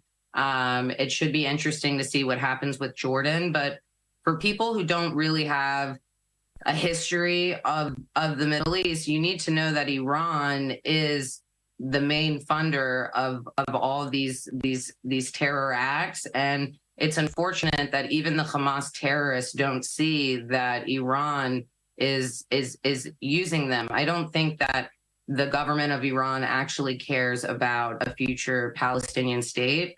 I think they care about spreading their evil ideals, and they're willing to sacrifice any lives, not just the enemy, but even their so-called freedom fighters. Because again, we're not talking about militaries. We are talking about terrorist organizations whose goal is to target civilians and to cause fear. It's not about bringing political people to the table to create any sort of diplomacy solutions. And that's why I also emphasize too, with what's going on in America, these demonstrations that are happening on campus organized by Students for Justice in Palestine, they are not a pro-Palestinian organization. They're not promoting Palestinian culture or history or coexistence. Again, if you look at their messaging, even well before this year, it is anti-Israel, and their intentions on campus are to get their ideals across through intimidation and bullying, and again, unfortunately, on some college campuses, violence. And I want to ask you, I know you're going to be honest with me, be completely real right now, you know how I am. When you see these Free Palestine demonstrations pop up, we saw some in New York this past week. We also saw some in the college campuses as well. When you see those happen, and then on that side, there are several people that feel they are oppressed, do you find that it's disrespect to hold those in the midst of what's going on in Israel, or do you feel like it's trying to kind of convolute the true message? How do you feel about all of that? I don't think it's disrespectful, because I do truly believe that most people who are participating in these demonstrations are good people. Obviously, there's probably some people who, yes, are hateful and who don't like Jews. But I think for a lot of the people who are involved in these movements, they're very misguided. A lot of these people really care about social justice. And if you're not learning the history or the nuances, you can understand why some people would be susceptible to these messages. It breaks my heart, but it empowers me more than ever to realize that the world needs to know this information. Many people in America don't know about the Holocaust. And with the work that I do, I'm extremely passionate about going to places where there are no Jews, and there have been no visits from Holocaust survivors, in order to create that connection. I think what could be very dangerous is for most Americans, if their first connection to Israel and the Jewish people is seeing Israeli flags on fire on college campuses, then, you know, we have a problem. And I think a lot of it boils down to teaching kids the importance of kindness, listening, and really embracing differences as opposed to trying to bully or make an enemy out of the other. You know, Jews and Muslims who are in Israel and around the world, we actually have a lot more in common than we do different. So what I wish when I see these demonstrations with the Free Palestine signs, I just want to add a little asterisk from Hamas. We are all, very charged and all trying to be proactive in our different ways within our networks and ways that we know how. But the truth is if we could really come together and realize that Hamas is endangering not just Israelis, but all the Palestinians living in Gaza and all the Palestinians around the world who do want a future state. As crazy as it sounds, if we could come together and have those signs say, "Free Palestine from Hamas," not only would the world maybe hear our message from both communities much louder, but we could make a real impact, because a future means feeling safe, having the opportunity to work, to go to school, and we're seeing right now in Gaza that's not the situation. And with the increase in terror in Israel, that too has had to have been put on hold. So everyone is suffering in this conflict, and I urge people who are watching who don't know a lot about it, we're not picking sides. It's not a side thing. It's a humanity thing, and it's important to recognize how the freedom fighter terrorists are operating, and also how some of these advocates around the country are supporting it. So it's I do believe that Palestinians should have the right to demonstrate in America, but even though I may not agree with some of the signs, but if you don't agree that Jewish people should also have the opportunity to have these rallies, then you need to do some inner work and realize you too are part of the problem. It's one of the biggest issues at this conflict is the inability to recognize a Jewish neighbor. And until we can accomplish that, not just in the Middle East, but on the human level around the world, unfortunately, I think we'll be stuck in a lot of these challenges for a very long time. Great perspective there. Raina Exelbier, CEO of the Rose Groves, also the granddaughter of a Holocaust survivor. Raina, thank you as always for joining us here on Live Now from Fox and having this very candid conversation. Beautiful speech. Beautiful speech. And I hear I hear him in the background speaking as well. Tell him thank you again from us here at Live Now. He says thank you again from here now at Live at Fox. Thank you. He says thank you. All right, y'all have a great day. I'm Jeanne Francine. The time now 11:54 on the East Coast, 8:54 on the West Coast. It's Saturday, October 14th. I'm Jeanne Francine. Let's go to our final 2-minute commercial break. When we come back, getting right back into your live events, top stories, and headlines.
All right, everybody, welcome in here on Live Now from Fox. The time is 11:57 on the East Coast and 8:57 on the West Coast. This is a live camera that we do have over Eugene, Oregon. Now, for the next hour, we are going to take on this annular eclipse that everyone is talking about, as we do have cameras that are all over the area. Coming up at 1 o'clock, we'll get back to our coverage here of Israel at war. But for now, take, as I mentioned, a live look over at Eugene, Oregon. So a lot of people know that this is happening, but you have a lot of folks who don't know that it's going on. I do want to go over just some of the basics before we bring in a guest here. So if you're not familiar with this, millions of people are in the path of this eclipse, which crosses North, Central, and South America. An annular solar eclipse is when the moon passes between the sun and Earth while it's at its farthest point from Earth. With the moon farther away from Earth, it appears smaller than the sun, and the moon does not completely cover the sun. That is what creates that ring of fire effect in the sky. We know this is going to be visible in a lot of areas, especially out west. We're talking Oregon, Nevada, Utah, New Mexico, and Texas. It can also be seen in parts of California, Idaho, Colorado, and Arizona. So I can only tell you so much. We do have an expert that I want to bring in, Kelsey Young with NASA, a research-based scientist. She can break it down in terms that can help you to kind of understand. Thank you so much for taking the time to join us here. Thanks for having me. Happy Eclipse Day. Happy Eclipse Day. A lot of folks have been waiting for this for a long time, and I'm sure you and me are both included there. So first off, I know I kind of went over some of the basics, but when I say it, it doesn't make all that much sense. When you say it, it does. So explain to me what an annular solar eclipse even is. I don't know if I can do too much better than you did. You absolutely nailed that. But just like with any solar eclipse, this happens when the moon passes between the Earth and the sun. And like you said, an annular eclipse or a ring of fire eclipse happens when the moon's just a little bit farther away from the Earth, so it doesn't quite block that entire solar disk. And you see that annulus, that ring of fire, that it peeks out from beyond the edge of the moon. That's compared to a total solar eclipse, which is coming in the continental US in April of 2024, where the disk of the moon actually totally blocks the disk of the sun. So we're really excited for this ring of fire event today. So that's my question really, is the